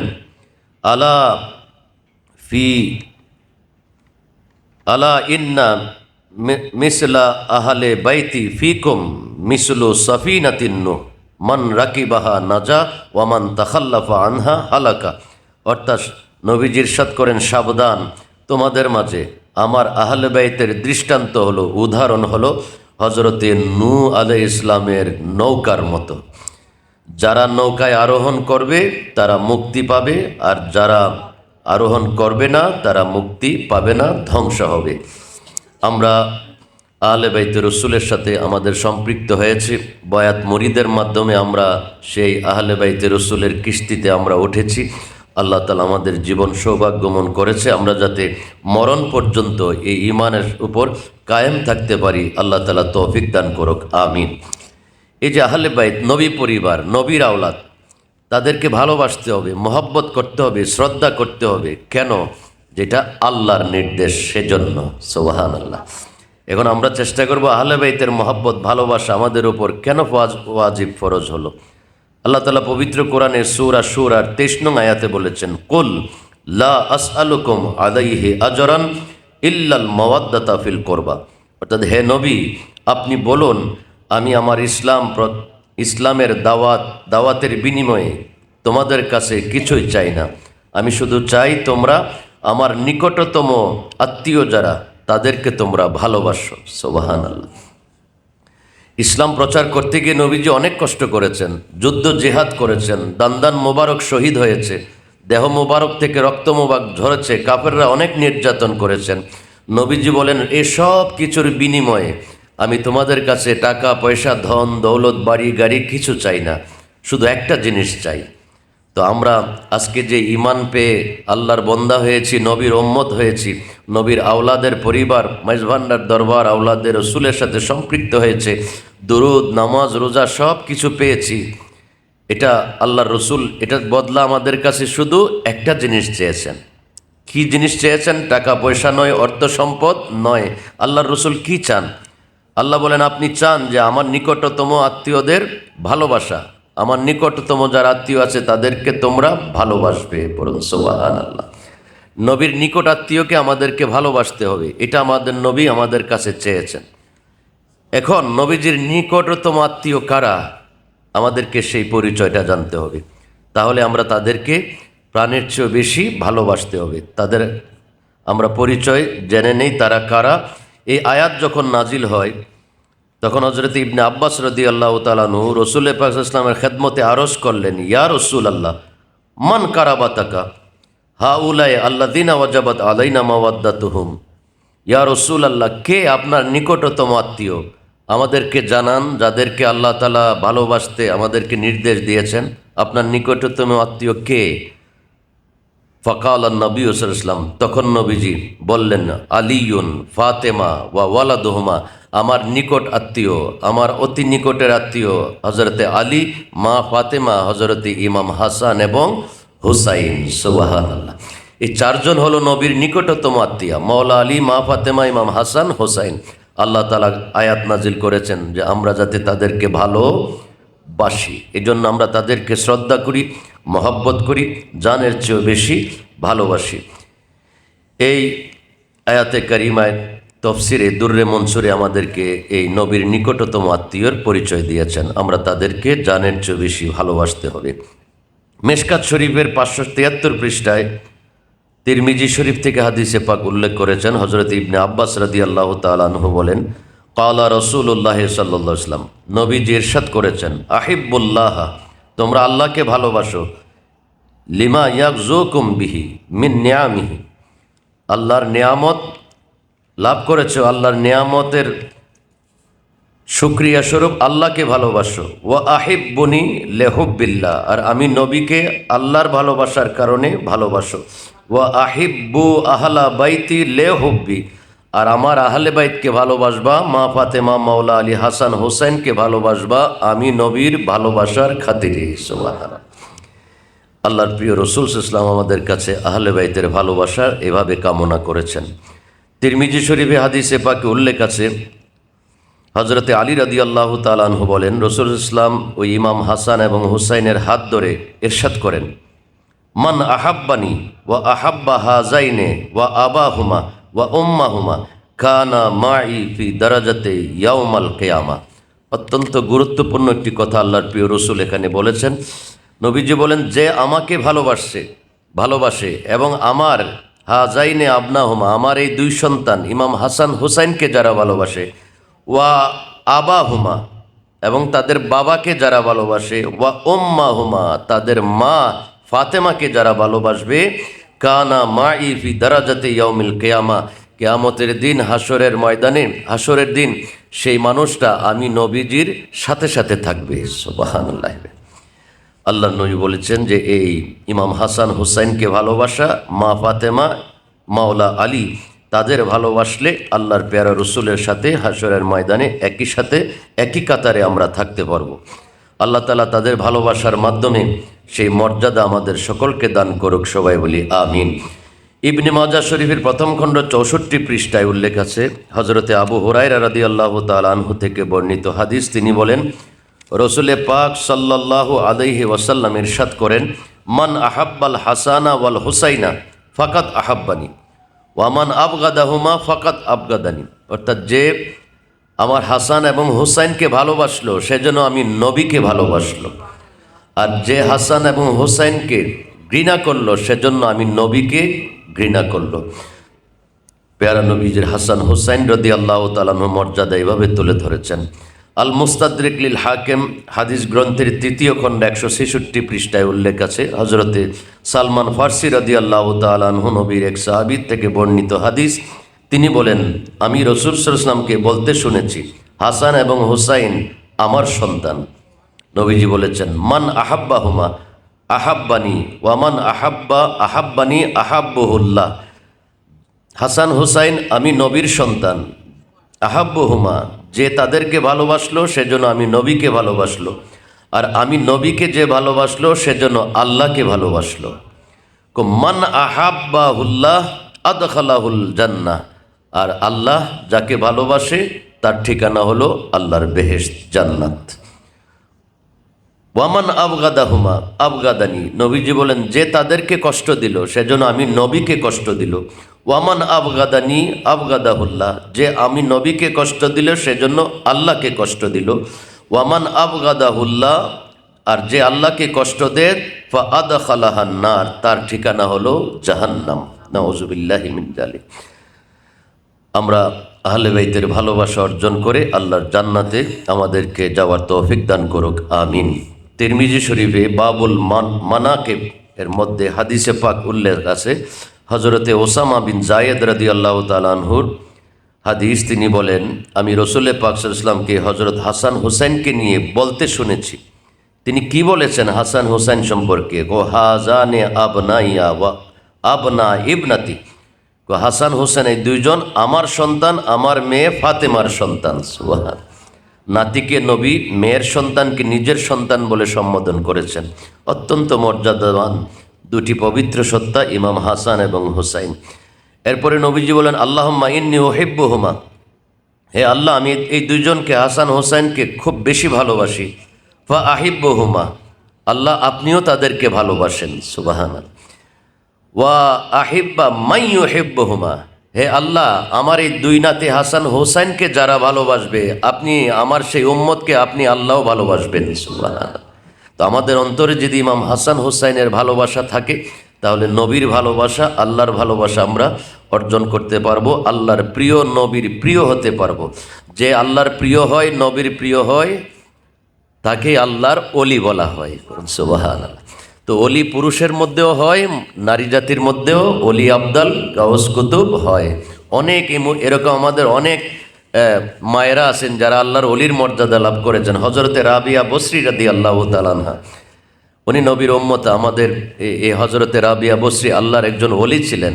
হজরতে মরিয়ম আলাইহিস সালাম, উনিও আল্লাহর একজন অলি ছিলেন। আমরা সেই মর্যাদা অর্জন করতে পারবো যদি এই বিষয়গুলো আমাদের মধ্যে জাগ্রত থাকে। আল্লাহর প্রিয় নবী সাল্লাল্লাহু আলাইহি ওয়াসাল্লাম আরও ইরশাদ করেছেন, হুসাইন মিন্নি ওয়া আনা মিন হুসাইন, হুসাইন আমার থেকে, আমি হুসাইন থেকে। আহাব্বাল্লাহু মান আহাব্বা হুসাইনান, হে আল্লাহ তাকে ভালোবাসে যে আমার হুসাইনকে ভালোবাসে। সুবহানাল্লাহ। এটা তিরমিজি শরীফ মিশকাত শরীফে 571 পৃষ্ঠায় আছে। এরপরে আরেকটা হাদিসে পাকে নবীজি বলেন, ক্বালা রাসূলুল্লাহ সাল্লাল্লাহু আলাইহি ওয়াসাল্লাম, লা ইউমিনু আবদুন হাত্তা আকুনা আহাব্বা ইলাইহি মিন নাফসিহি ওয়া তাকুনু ইতরাতি আহাব্বা ইলাইহি মিন ইতরাতিহি ওয়া ইয়াকুনু আহলি আহাব্বা ইলাইহি মিন আহলিহি তাকুনা জাতি আহাব্বা ইলাইহি মিন জাতিহি। নবীজি বলেন, রাসূলুল্লাহ সাল্লাল্লাহু আলাইহি ওয়াসাল্লাম ইরশাদ করেন, কোনো বান্দা পরিপূর্ণ ইমানদার হতে পারবে না যতক্ষণ না সে আমাকে তার প্রাণের চেয়েও বেশি ভালোবাসবে। এরপরে নবীজি বলেন, আর আমার আওলাদগণকে নিজের আওলাদের চেয়ে বেশি ভালো না বাসবে, আমার পরিবারকে নিজের পরিবারের চেয়ে বেশি যে ভালো না বাসবে সে কখনো মুমিন হতে পারবে না। সুতরাং আমাদেরকে আল্লাহর প্রিয় নবী শিক্ষা দিয়েছেন আমাদের জানের চেয়েও বেশি নবীকে ভালোবাসার জন্য, আমাদের সন্তানের ভালোবাসার চেয়ে নবীর সন্তানদেরকে বেশি ভালোবাসার জন্য, আমার পরিবারের চেয়ে নবীর পরিবারকে বেশি ভালোবাসার জন্য আল্লাহর প্রিয় নবী আমাদেরকে শিক্ষা দিয়ে গেছেন। আল্লাহর প্রিয় রসুল আরেক হাদিসে পাকে বলেন, কালান নবী সাল্লাল্লাহু আলাইহি ওয়াসাল্লাম, লাউ আন্না রাজুলান সাইদা বাইনা রুকনি ওয়াল মাকাম ফাসাল্লা ওয়া সামা সুম্মা মাতা ওয়া হুয়া মুবগিদুন লি আহলি বাইতি মুহাম্মদ সাল্লাল্লাহু আলাইহি ওয়াসাল্লাম দাখালান নার। অত্যন্ত গুরুত্বপূর্ণ নবীজির একটা বাণী। নবীজি বলেন যে ব্যক্তি বাইতুল্লাহ শরীফে এবং মাকামে ইব্রাহিমের মধ্যবর্তী স্থানে গিয়ে নামাজ পড়ল, রোজা রাখলো, কিন্তু তার অন্তরে আমি নবীর আহলে বাইতের ভালোবাসা নাই, দুশ্মনী আছে, আল্লাহ নবী বলেন সে মৃত্যুবরণ করার পরে তার ঠিকানা হবে জাহান্নাম। নাউযুবিল্লাহি মিন যালিক। যে মক্কায় গিয়ে খানায় কাবায় গিয়ে নামাজ পড়লেও রোজা রাখলেও অন্তরে যদি নবীর আওলাদের ভালোবাসা না থাকে, বিদ্বেষ থাকে, নবীজি বলছেন কাবায় গিয়ে নামাজ পড়লেও সেই নামাজের পরেও তার ঠিকানা হবে জাহান্নাম। নাউজুবিল্লাহি মিন জালিক। তো আমাদেরকে আমাদের অন্তরে নবী পরিবারের ভালোবাসা সকল ভালোবাসার পূর্বে ধরে রাখার তৌফিক দান করুক, আমিন। সম্মানিত সুধী, আমরা এখন আহলে বাইতকে আমাদের পাক ভারত উপমহাদেশে একটি শব্দ প্রচলন আছে, পাক পাঞ্জাতন। পাক পাঞ্জাতন, এই পাক পাঞ্জাতন কাকে বলে আমরা জানার চেষ্টা করব। সম্মানিত সুধী, সূরা সূরার 23 নং আয়াতে করিমায় আল্লাহ তাআলা ইরশাদ করেন, কুল লা আসআলুকুম আলাইহি আজরান ইল্লাল মাওয়াদ্দাতা ফিল কুরবা। অর্থাৎ ইয়া রাসূলুল্লাহ, আপনি বলুন আমি ইসলাম প্রচার ও প্রতিষ্ঠার বিনিময়ে তোমাদের নিকট আমার নিকটতম আত্মীয়ের ভালোবাসা মহব্বত ছাড়া অন্য কিছু প্রতিদান চাই না। জুরকানি আলাল মাওয়াহিব 7ম খণ্ড 30 পৃষ্ঠায়, তফসিরে দুররে মনসুর 6ষ্ঠ খণ্ড 7 পৃষ্ঠায়, সাওয়াইকুল মুহরিকা কিতাবের 168 পৃষ্ঠায় উল্লেখ আছে। হযরত ইবনে আব্বাস রাদিয়াল্লাহু তাআলা আনহু বলেন, যখন এই আয়াত শরীফ অবতীর্ণ হলো, নাজিল হলো, তখন সাহাবায়ে কেরাম আরজ করলেন, ইয়া রাসূলুল্লাহ, মান কারাবাতুকা হাউলাই আল্লাযীনা ওয়াজাবাত আলাইনা মাওয়াদ্দাতুহুম, ক্বালা আলী ও ফাতেমা ওয়া ওয়ালাদুহুমা। অর্থাৎ ইয়া রাসূলুল্লাহ, আপনার নিকটতম আত্মীয় কারা, যাদেরকে ভালোবাসা আমাদের উপর ফরজ হয়েছে? তিনি বললেন, আলী, ফাতেমা এবং হাসান এবং হুসাইন, তারা হলো আমি নবীর নিকটতম আত্মীয়। সুবহানাল্লাহ। এই পাঁচজনকে পাক ভারত উপমহাদেশে, বাংলাদেশ, পাকিস্তান, হিন্দুস্তান, এই উপমহাদেশে এই পাঁচজনকে বলা হয় পাক পাঞ্জাতন। পাক পাঞ্জাতন শব্দটা ফার্সি শব্দ। পাক অর্থ হইল পবিত্র, পাঞ্জা মানি পাঁচ, তন মানি দেহ। পুত পবিত্র 5টি দেহ সত্তার নাম হলো পাক পাঞ্জাতন। আর তারা হলো নবীজি, মাওলা আলী, মা ফাতেমা, ইমাম হাসান এবং ইমামে হুসাইন। এই পাঁচজনকে পাক পাঞ্জাতন বলা হয়, আহলে বাইত বলা হয়। এখন আমরা জানার চেষ্টা করব অতি সংক্ষেপে এই পাঁচজনের পাক পাঞ্জাতনের তাদের মর্যাদা আল্লাহর নবী কতটুক দিয়েছেন, কোরআন এবং সুন্নাহর ইসলাম আমাদের এই পাঁচজনকে কতটুক মর্যাদা দিয়েছেন। হযরত মাওলা আলীর শান ও মর্যাদা। হযরত আলী রাদিয়াল্লাহু তাআলা আনহু সেই সৌভাগ্যবান ব্যক্তি যিনি আল্লাহর গড় খানায়ে কাবার ভিতরে জন্মগ্রহণ করেছেন। সুবহান। পৃথিবীর আর কোনো মানুষ আল্লাহর ঘরের ভিতরে জন্মগ্রহণ করার সৌভাগ্য হয় নাই। তিনি একমাত্র মাওলা আলী, হজরতে মাওলা আলী, উনি জন্মগ্রহণ করেছেন খানায়ে কাবার ভিতরে। সুবহানাল্লাহ। ওনার আম্মা জানের নাম ছিল হজরতে ফাতেমা বিনতে আসাদ। ফাতেমা বিনতে আসাদ মাওলা আলীর আম্মা জানের নাম। এই খানায়ে কাবার ভিতরে মাওলা আলীর জন্মগ্রহণ করেছেন। যিনি দুনিয়াতে এসে চোখ খুলে প্রথমেই নবীজির চেহারা মোবারক দেখেছেন, তিনি হলেন মাওলা আলী। মাওলা আলী হলেন উনি যার মুখের মধ্যে সর্বপ্রথম দুনিয়ার কোনো খাবার দেওয়ার আগে নবীজির থুতু মোবারক, লালা মোবারক মাওলা আলীর জবানের মধ্যে দিয়েছিলেন, মুখের মধ্যে দিয়েছিলেন। হজরতে মাওলা আলী রাদিয়াল্লাহু তাআলা আনহু জন্ম হয়েছে আল্লাহর ঘরে, আবার শহীদও হয়েছেন ইরাকের কুফা নগরীতে, এই মসজিদের ভিতরে আল্লাহর ঘরে শহীদ হয়েছেন। মুসলমান মুনাফিক মুসলমানের হাতে মাওলা আলী শাহাদত বরণ করেছেন। এই জন্য মাওলা আলীর জন্ম আল্লাহর ঘরে, ওফাতও আল্লাহর ঘরে। অত্যন্ত মর্যাদাবান সম্মানিত ব্যক্তি মাওলা আলী রাদিয়াল্লাহু তাআলা আনহু সম্পর্কে নবীজি বলেছেন হাদিস শরীফে, মুস্তাদরিক লিল হাকিম 3য় খণ্ড 145 পৃষ্ঠায়, as-সাওয়াইকুল মুহরাকা 173 পৃষ্ঠায় আছে, আন নাজরু ইলা ওয়াজহি আলিয়্যিন ইবাদাতুন। আল্লাহর নবী বলেছেন, এ আলীকে তোমরা চিনে রাখো, আলীর চেহারার দিকে তাকিয়ে থাকাও তোমাদের ইবাদত। সুবহানাল্লাহ। মাওলা আলীর চেহারার দিকে তাকিয়ে থাকা ইবাদত, এটা আমাদের নবীজি হাদিসে পাকে বলেছেন। এরপরে নবীজি আরও ইরশাদ করেছেন, আনতা আখি ফিদ দুনিয়া ওয়াল আখিরা। হে আলী, তুমি আমার দুনিয়াতেও ভাই, আখিরাতেও তুমি আমার ভাই। সুবহানাল্লাহ। নবীজি বলেন, হে আলী, আনা মদিনাতুল ইলম ওয়া আলিয়ুন বাবুহা। আমি আল্লাহর জ্ঞানের শহর, আর সেই শহরের দরজা হলো মাওলা আলী। সুবহানাল্লাহ। নবীজি বলেন, মান কুনতু মাওলাহু ফা আলিয়ুন মাওলা। বিদায় হজের সময় গাদিরে খুম নামক স্থানে নবীজি মাওলা আলীর হাত ধরে উপরে তুলে বলেছেন, আমি যার মাওলা, আমার আলীও তার মাওলা। আমি যার অভিভাবক, আমার আলীও তার অভিভাবক। আমি যার বন্ধু, আমার আলীও তার বন্ধু। মাওলা আলী সম্পর্কে নবীজি আরও বলেছেন, আন্না আলিয়ান মিন্নি ওয়া আনা মিনহু, আমি আলীর থেকে, আলী আমার থেকে, ওয়াহুয়া ওয়ালিউন কুল্লে মুমিনিন, কিয়ামত পর্যন্ত সকল মুমিনের ওলি বা বন্ধু হলো মাওলা আলী। নবীজি আরও ইরশাদ করেছেন, আনা ওয়া আলী মিন নূরিন ওয়াহিদিন, আমি এবং আলী আল্লাহর এক নূরের সৃষ্টি। সুবহানাল্লাহ। হযরতে মাওলা আলী সম্পর্কে আমার নবীজি বলেছেন, মান সাব্বা আলিয়ান ফাকাত সাব্বান নবী, যে নবী আলীকে গালি দিল, যে আলীকে অপছন্দ করলো সেজন্য নবীকে অপছন্দ করলো, সেজন্য নবীকে গালি দিল। নাউজুবিল্লাহি মিন যালিক। এটা ইবনে মাজাহ শরীফে আছে। এরপরে আহলে বাইতের আরেক সদস্যর নাম হলো হযরতে মা ফাতেমা জাহরা রাদিয়াল্লাহু তাআলা আনহা। ওনার নাম ফাতেমা, উপাধি হলো জাহারা, বাতুল, তৈয়বা, তাহেরা, জাকিয়া, রাদিয়া, মারদিয়া, আবেদা, জাহেদা, এগুলা সব মা ফাতেমার গুণবাচক নাম। আমরা এই নামগুলোর অর্থ জানার চেষ্টা করব। ফাতেমাকে কেন ফাতেমা জাহারা বলা হয়? ফাতেমা শব্দের অর্থ কি? হযরতে আনাস ইবনে মালিক রাদিয়াল্লাহু তাআলা আনহু বলেন, রাসূল পাক ইরশাদ করেছেন, ইন্নামা সাম্মাইতু ইবনাতি ফাতেমা, নবীজি বলেন, আমি আমার মেয়ে নাম রাখলাম ফাতেমা। কেন? লিআন্নাল্লাহ তাআলা ফাতামাহা ওয়া মুহিব্বাহা আনিন নার, কেননা আমার ফাতেমাকে জাহান্নাম থেকে মুক্ত করেছেন এবং ফাতেমাকে যারা ভালোবাসবে তাদেরকেও জাহান্নাম থেকে মুক্ত রাখবে আল্লাহ সুবহানাহু। ফাতেমা শব্দের অর্থ হলো জাহান্নাম থেকে মুক্ত থাকা। তো নবীজি বলেন, যে এই ফাতেমাকে ভালোবাসবে তারাও জাহান্নাম থেকে মুক্ত থাকবে। কানজুল উম্মাল 6ষ্ঠ খণ্ড 219 পৃষ্ঠায় হাদিস শরীফ আছে। জাহারা কেন বলা হয় মা ফাতেমাকে? অর্থ, জাহারা শব্দের অর্থ হলো অত্যন্ত সুন্দর। আল্লাহ তাআলা তাকে অনেক রূপ ও সৌন্দর্য দান করেছিলেন। হাদিস শরীফে আসছে, কানাত কাল কামরে লাইলাতাল বদরে, অর্থাৎ মা ফাতেমার চেহারা ছিল পূর্ণিমা রাত্রের চন্দ্রের মতো উজ্জ্বল ও সুন্দরী ছিলেন। সুবহানাল্লাহ। এজন্য তাকে জাহারা বলা হতো। বতুল বলা হতো, ফাতেমা তো বতুল। বতুল কেন বলা হয়? বতুল শব্দের অর্থ হলো দুনিয়ার প্রতি অনাসক্ত, যিনি অনাসক্ত হওয়া। দুনিয়ার প্রতি উনি আসক্ত কম ছিলেন, সর্বক্ষণ আল্লাহ তাআলার ধ্যানেই, এবাদতে, তসবিহ তাহলিলে জিন্দেগি কাটাতেন, এজন্য ওনাকে বতুল বলা হয়।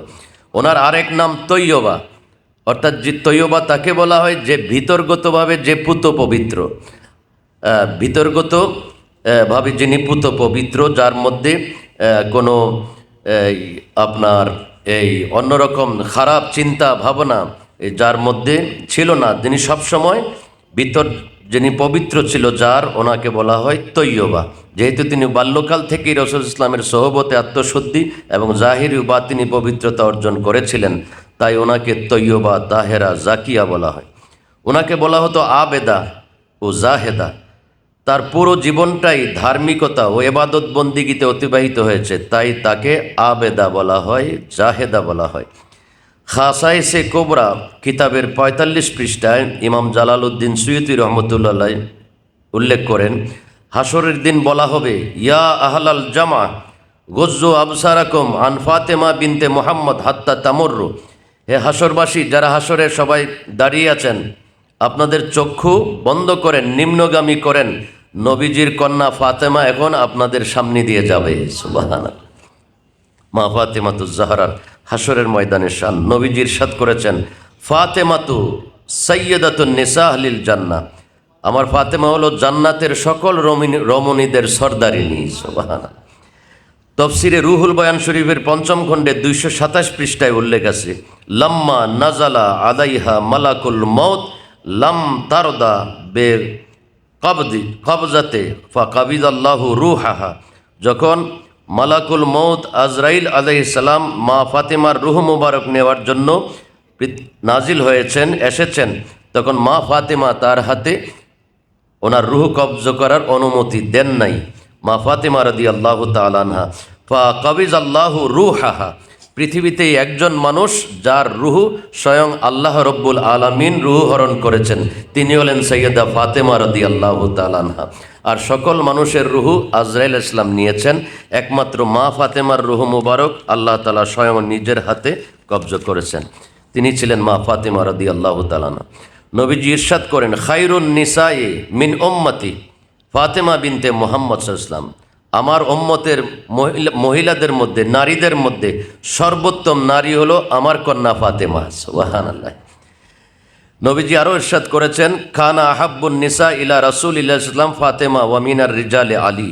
নবীর কাছে নারীদের মধ্যে সবচেয়ে বেশি প্রিয় ছিল মা ফাতেমা, আর পুরুষদের মধ্যে সবচেয়ে বেশি প্রিয় ছিল মাওলা আলী। সুবহানাল্লাহ। এরপরে আরও বর্ণিত হয়েছে, ইন্নাল্লাহা ইয়াগদিবু বেগদবে ফাতেমা ওয়া ইয়ারদা বেরদা ইহা। যদি মা ফাতেমা অসন্তুষ্ট থাকে, আল্লাহ অসন্তুষ্ট হয়। মা ফাতেমা যদি খুশি থাকে, তাহলে আল্লাহও খুশি থাকেন। এভাবে মা ফাতেমার মর্যাদা বর্ণনা করা হয়েছে। নবীজি ইরশাদ করেন, ফাতেমা তো বুদআতুম মিন্নি ওয়ামান আগদা বাগাহা আগদাবানি।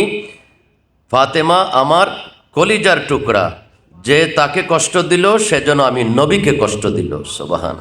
মা ফাতেমাকে নবীজির কলিজার টুকরা বলে উল্লেখ করেছেন। বুখারী শরীফ, মুসলিম শরীফ, তিরমিজি শরীফ, তিনটার মধ্যে এই হাদিসে পাক আছে।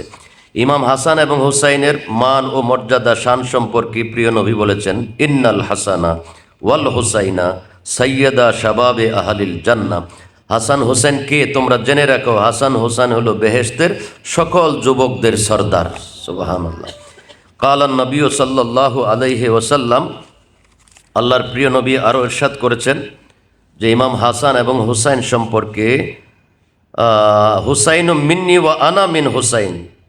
হুসাইন আমার থেকে, আমি হুসাইন থেকে। সুবহানাল্লাহ। এইভাবে ইমাম হাসান এবং হুসাইনের শান ও মর্যাদা আল্লাহর প্রিয় রসুল বর্ণনা করেছেন। আরও বহু হাদিসে পাক বর্ণিত আছে এই আহলে বাইত সম্পর্কে। তো আমরা দেখি নবী পরিবারের আহলে বাইত যারা, নবী পরিবারের সদস্য যারা, তাদের হাতে দুনিয়াতেও সর্দারি, আখেরাতেও সর্দারি। হাসান হুসাইন বেহেশতের যুবকদের সর্দার, মা ফাতেমা বেহেশতের রমণীদের সর্দার। তাইলে আমরা যদি তাদেরকে ভালোবাসি, তাদের ভালোবাসা ব্যতীত, তাদের অনুমতি ব্যতীত, সর্দারের অনুমতি ব্যতীত কেউ বেহেশতে প্রবেশ করতে পারবে না। তো এই জন্য আহলে বাইতের ভালোবাসা আমাদের উপর ফরজ করেছেন। যেভাবে আমাদেরকে কোরআনে আল্লাহ তাআলা নামাজ, রোজা, হজ, যাকাত আয়াত নাজিল করে ফরজ করেছেন, ঠিক সেভাবে আয়াতে কারিমা নাজিল করে আমাদেরকে আহলে বাইত, নবী পরিবারের এই ভালোবাসা, মোহাব্বত, সম্মানের কথা আমাদের উপর ফরজ করেছেন। এই মুহররমুল হরম মাস, এই আহলে বাইতের অন্যতম সদস্য ইমাম হুসাইন রাদিয়াল্লাহু তাআলা আনহু সপরিবারে এই মাসের 10 তারিখ, 1 তারিখ গিয়েছেন ইরাকের কারবালার জমিনে, 1 তারিখ থেকে 10 তারিখ কারবালার মাঠে ছিলেন।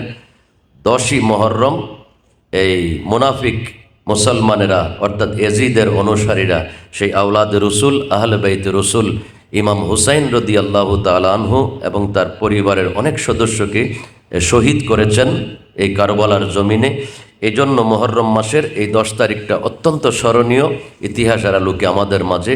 যেই মুহররম মাস আসলেই আমাদের দুঃখ বেদনার মাস হৃদয়ের মধ্যে লালন হয়, কারণ এই মাসের 10 তারিখে ইমাম হুসাইন রাদিয়াল্লাহু তাআলা আনহু নবী পরিবারের প্রায় বহু সদস্য এই কারবালার জমিনে শহীদ হয়েছিলেন মুসলমানের হাতে। হিন্দু, বৌদ্ধ, খ্রিস্টানের হাতে না, মুসলমানের হাতে শহীদ হয়েছিলেন। এটা আর অত্যন্ত দুঃখজনক। এজন্য মুসলমান 2 প্রকার, মুমিন মুসলমান, মুনাফিক মুসলমান। তো ইমাম হুসাইন রাদিয়াল্লাহু তাআলা আনহুকে যে শহীদ করেছিল, সে কিছুক্ষণ আগে নামাজ পড়েছে, নামাজ পড়ে এসে ইমাম হুসাইনকে শহীদ করেছে, ওনার আওলাদদেরকে শহীদ করেছে। তারা কারা? তারা ছিল মুসলমান। কোন মুসলমান? তারা ছিল মুনাফিক মুসলমান। এজন্য মুসলমান 2 প্রকার, মুনাফিক, মুমিন। যারা নবী পরিবারকে ভালোবাসে, মিলাদ কিয়াম করে, মিলাদুন নবী করে, দুরূদ শরীফ, ফাতিহা শরীফ পড়ে, পীর আউলিয়া মানে, মাজার জিয়ারত করে, উরুস ফাতিহা করে, বায়াতে রসুল গ্রহণ করে, তারা হলো মুমিন মুসলমান। আর যারা মিলাদ পড়ে না, কিয়াম করে না, দুরুদ পড়ে না, মিলাদুন নবী করে না, অলি আউলিয়া মানে না, মাজার জিয়ারত করে না, শিরিক, মাজার পূজা, কবর পূজা, পীর পূজা ইত্যাদি যারা বলে, তারাও মুসলমান। কোন মুসলমান? তারা মুনাফিক মুসলমান। এই জন্য 2টা ধারা মুসলমানের কারবালা থেকে এসেছে। একটা ধারাকে বলে হুসাইনি মুসলমান, আরেকটাকে বলে এজিদি মুসলমান। তো আমরা অত্যন্ত সৌভাগ্যবান যে আওলাদ রসুল হুজুর গৌসুল আজম মেজবান্ডারির মাধ্যমে, শাহেনশাহ বিশ্ব অলির মাধ্যমে, আওলাদ রসুল হজরতে ওসিয়ে গৌসুল আজমের মাধ্যমে, বাবা ভান্ডারী কেবলায়ে কাবার মাধ্যমে, মাওলা হুজুরের মাধ্যমে আমরা সেই হুসাইনি মুসলমানের অন্তর্ভুক্ত হওয়ার সুযোগ দিয়েছেন, সেজন্য আল্লাহর দরবারে শুকরিয়া আদায় করি, আলহামদুলিল্লাহ। তো আমাদের এই আওলাদের রসুলের পরিবারের সাথে যাতে আমাদের সম্পর্কটা দুনিয়া এবং আখেরাতে মজবুতভাবে আমরা যাতে ধারণ করতে পারি, আর এই মুহররমুল হরম মাস অত্যন্ত গুরুত্বপূর্ণ মাস, ত্যাগের মাস। আমরা সেই আওলাদের রসুলদেরকে স্মরণ করব। মহরমের 1 তারিখ থেকে 10 তারিখ রোজা রাখার চেষ্টা করব, এবং 10ই মুহররম আশুরার দিনে আমরা ঘরে ঘরে ফাতেহা দেওয়ার চেষ্টা করব। এর মাধ্যমে আমরা তাদেরকে স্মরণ করব, যাতে আমরা আহলে বাইতে রসুল, নবী পরিবারের সেই ইমাম হাসান হুসাইন পাক পাঞ্জাতনের রহমত নিয়ামত যাতে আমরা লাভ করতে পারি। এবং যতটুকু আলোচনা আমরা শুনেছি সংক্ষিপ্ত আকারে স্বল্প সময়ের মধ্যে, আমরা সেগুলো যেন অনুসরণ করে আমাদের জীবনে আমরা সামনের দিকে অতিবাহিত করতে পারি। আল্লাহ তাআলা সেই তৌফিক দান করুক, আমিন। এখানে কয়েকটি ছোট ছোট প্রশ্ন আছে। যে প্রথম প্রশ্ন ছিল, একজন মধ্যবিত্ত ব্যক্তি, তার জীবদ্দশায় হজ ফরজ ছিল না, কিন্তু তিনি মৃত্যুর পর তার সন্তান বা স্ত্রী যদি তার জন্য বদলি হজ করতে চায়, পারবে কিনা? হ্যাঁ, আমরা হজের বিষয়ে যখন আলোচনা করেছিলাম, বদলি হজের মধ্যে আমরা আলোচনা করেছি যে মৃত্যুবরণ করলেও তার পক্ষ থেকে পরিবারের সদস্য যিনি জীবিত আছে উনি হজ আদায় করতে পারবে। এটাকে বদলি হজ বলা হয়। দ্বিতীয় প্রশ্ন হলো, মুহররম মাসে আসরের ওয়াক্তে শরবত ফাতিহার ফজিলত কি? যে আসলে মুহররম মাসের অনেক সমাজের মধ্যে আসরের পরে শরবত বিতরণের একটা রেওয়াজ হয়তো আছে বা থাকতে পারে। এটাকে এই জন্যই বলা হয় যে ওই সময়ের মধ্যে এজিদের অনুসারী সীমার বা তার সাথীরা আসরের নামাজ জামাতের সাথে পড়ে এসেই কিন্তু ইমাম হুসাইন রাদিয়াল্লাহু তাআলা আনহুকে শহীদ করেছিলেন। সেই সময়টাকে স্মরণ করে ইমাম হুসাইন রাদিয়াল্লাহু তাআলা আনহুর সেই পিপাসা কাতর ছিলেন সেই সময়ে, আসরের পরে যখন শাহাদত বরণ করা হয়, সেই সময়টাকে স্মরণ করে অনেকেই শরবত বিতরণ করে থাকেন, যে নবী পরিবার এই সময়ে আসরের পরে এই মুহূর্তেই পানির অভাবে তৃষার্ত হয়ে এই সীমারের তলোয়ারের নিচে শাহাদত বরণ করেছেন। ওই সময়টাকে স্মরণ করে শরবত পান করান অনেকে। এটা যদি কেউ করে থাকে তাহলে সেই সময়ের বরকত হাসিল করতে পারবে। 3 নম্বর হলো 7, 8, 9 এবং 7, 8, 9 তারিখ মুহররম মাসের ফাতিহা কি জায়েজ বা ইসলামের নির্দেশনা কি?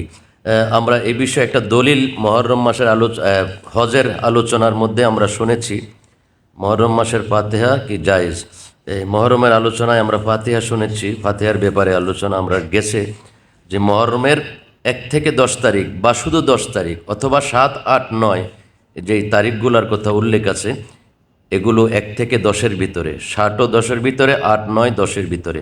এই দিনগুলোতে যদি ফাতিহা আমরা করতে পারি, তাহলে এই ফাতিহার একটা আলাদা নিয়ামত আছে, আলাদা একটা রহমত আছে, বরকত আছে, সেটা আমরা লাভ করতে পারবো।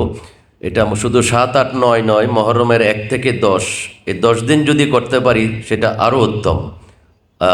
মুহররম আহলে বাইতে রসুলকে স্মরণ করে যদি আমরা ফাতিহাটা করতে পারি। কেউ যদি 10 দিন করতে না পারি, এই 7, 8, 9 করব। কেউ যদি 7, 8, 9ও করতে না পারি, সেই 10 তারিখে একদিন হলেও আমরা আহলে বাইতের স্মরণে, কারবালার শহীদদের স্মরণে আমরা তৌফিক অনুযায়ী আমরা ফাতিহা করলে সেটার রহমত বরকত হাসিল করা যাবে। আল্লাহ তাআলা বলেছেন, তোমরা ফাস্তাবিকুল খায়রাত, কোরআনুল কারিমে আছে, সৎ কাজে তোমরা প্রতিযোগিতা করো, কল্যাণকর কাজে তোমরা প্রতিযোগিতা করে সমাজের মধ্যে চলো। অর্থাৎ একজনের যদি 2টা মুরগি দিয়ে ফাতিহা করে, আমি চেষ্টা করব, আমার তৌফিক আছে, আমি 4টা মুরগি দিয়ে করব, আমার পরিবারকে খাওয়াবো, আশেপাশে যারা আছে তাদেরকে খাওয়াবো, সেটার মধ্যে আরও বেশি বরকত হবে। তো সেই উদ্দেশ্যে আমরা এই ফাতিহা মুহররম মাসের 1 থেকে 10 তারিখ অথবা 3 দিন অথবা 1 দিন, যার যেরকম তৌফিক আছে সেই অনুযায়ী আমরা ফাতিহা করলে আমরা ফাতিহার রহমত বরকত নিয়ামত লাভ করতে পারবো।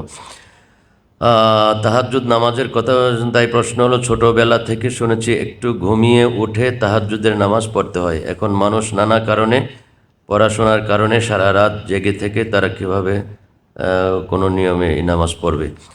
জি, তাহাজ্জুদের নামাজ এটাকে বলা হয় রাত্র গভীরের নামাজ। রাত্রের শুরুতেই মানুষ এশার নামাজের পরে খাবার দাবার খেয়ে মানুষ ঘুমায় যেত। এখন যেহেতু বিজ্ঞানের যুগ, বিভিন্ন রকম যোগ জামানার কারণে অনেক কিছুর পরিবর্তন হয়েছে। এখন অনেক সরঞ্জামাদি এসেছে যেগুলো আমাদেরকে সজাগ রাখে। একটা মোবাইলে আমাদেরকে 11টা 12টা 1টা 2টা সারা রাত্র চলে যায়, মানুষ মোবাইলে থাকে। টিভি টেলিভিশন আছে, ওগুলা দেখে, বিভিন্ন প্রোগ্রাম দেখে, বিভিন্ন কাজে থাকে। তখন এই ঘুমটা শর্ত কিনা? হ্যাঁ, যদি তাহাজ্জুদের নামাজ ছিল, ওই সময় এত জিনিসপত্র ছিল না, মানুষ রাত্রে ঘুমিয়ে যেত, তার কোনো কাজ ছিল না। ঘুম থেকে উঠে যেই নামাজটা পড়তো সেটাকে তাহাজ্জুদের নামাজ বলা হয়। তো যদি আমি ঘুমাইতে না পারি তাহলে তাহাজ্জুদের নামাজ পড়তে পারবো কিনা, পড়লে সেই নামাজের সওয়াব আমার হাসিল হবে কিনা? বলছে হ্যাঁ, রাত্র গভীরের নামাজটাকে তাহাজ্জুদের নামাজ বলা হয়। এটা ঘুম গেলেও তাহাজ্জুদের নামাজ, আর যদি ঘুমাইতে নাও পারি তাহলেও সেটা তাহাজ্জুদের নামাজ। সওয়াবের মধ্যে কোনো কম বেশ হবে না। ঘুম থেকে উঠেও পড়া যায়, আবার যদি ঘুমাইতে নাও পারি, কোনো কারণে যদি সজাগও থাকি, তারপরেও আমি সেই রাত্রের গভীরে একটা অংশে 12টার পরে ফজরের আগ পর্যন্ত এই মুহূর্তটাতে যে কোনো সময় আমি যদি 2 রাকাত নামাজ আদায় করি, এটাকে তাহাজ্জুদের নামাজ হিসেবে ধরা হবে এবং এটার রহমত, নেয়ামত, বরকত আমরা লাভ করতে পারবো। জি জি।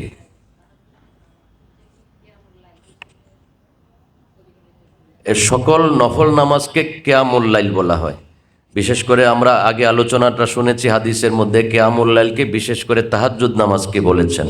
এছাড়া অন্যান্য নফল ইবাদতকেও কিয়ামুল লাইল বলা হয়। কিয়াম শব্দের অর্থ দাঁড়ানো, লাইল অর্থ রাত্র। রাত্রি দাঁড়িয়ে ইবাদত করাকে কিয়ামুল লাইল বলা হয়। তো রাত্রি দাঁড়িয়ে যারা যেই নামাজই পড়ে, নফল নামাজ, তাহাজ্জুদ হোক বা অন্য কোনো নামাজ হোক, বা তসবিহ হোক, সুবহানাল্লাহ হোক, লা ইলাহা ইল্লাল্লাহ হোক, এই সব কিছু হলো কিয়ামুল লাইল, রাত্রিতে দাঁড়িয়ে আবাদত করা।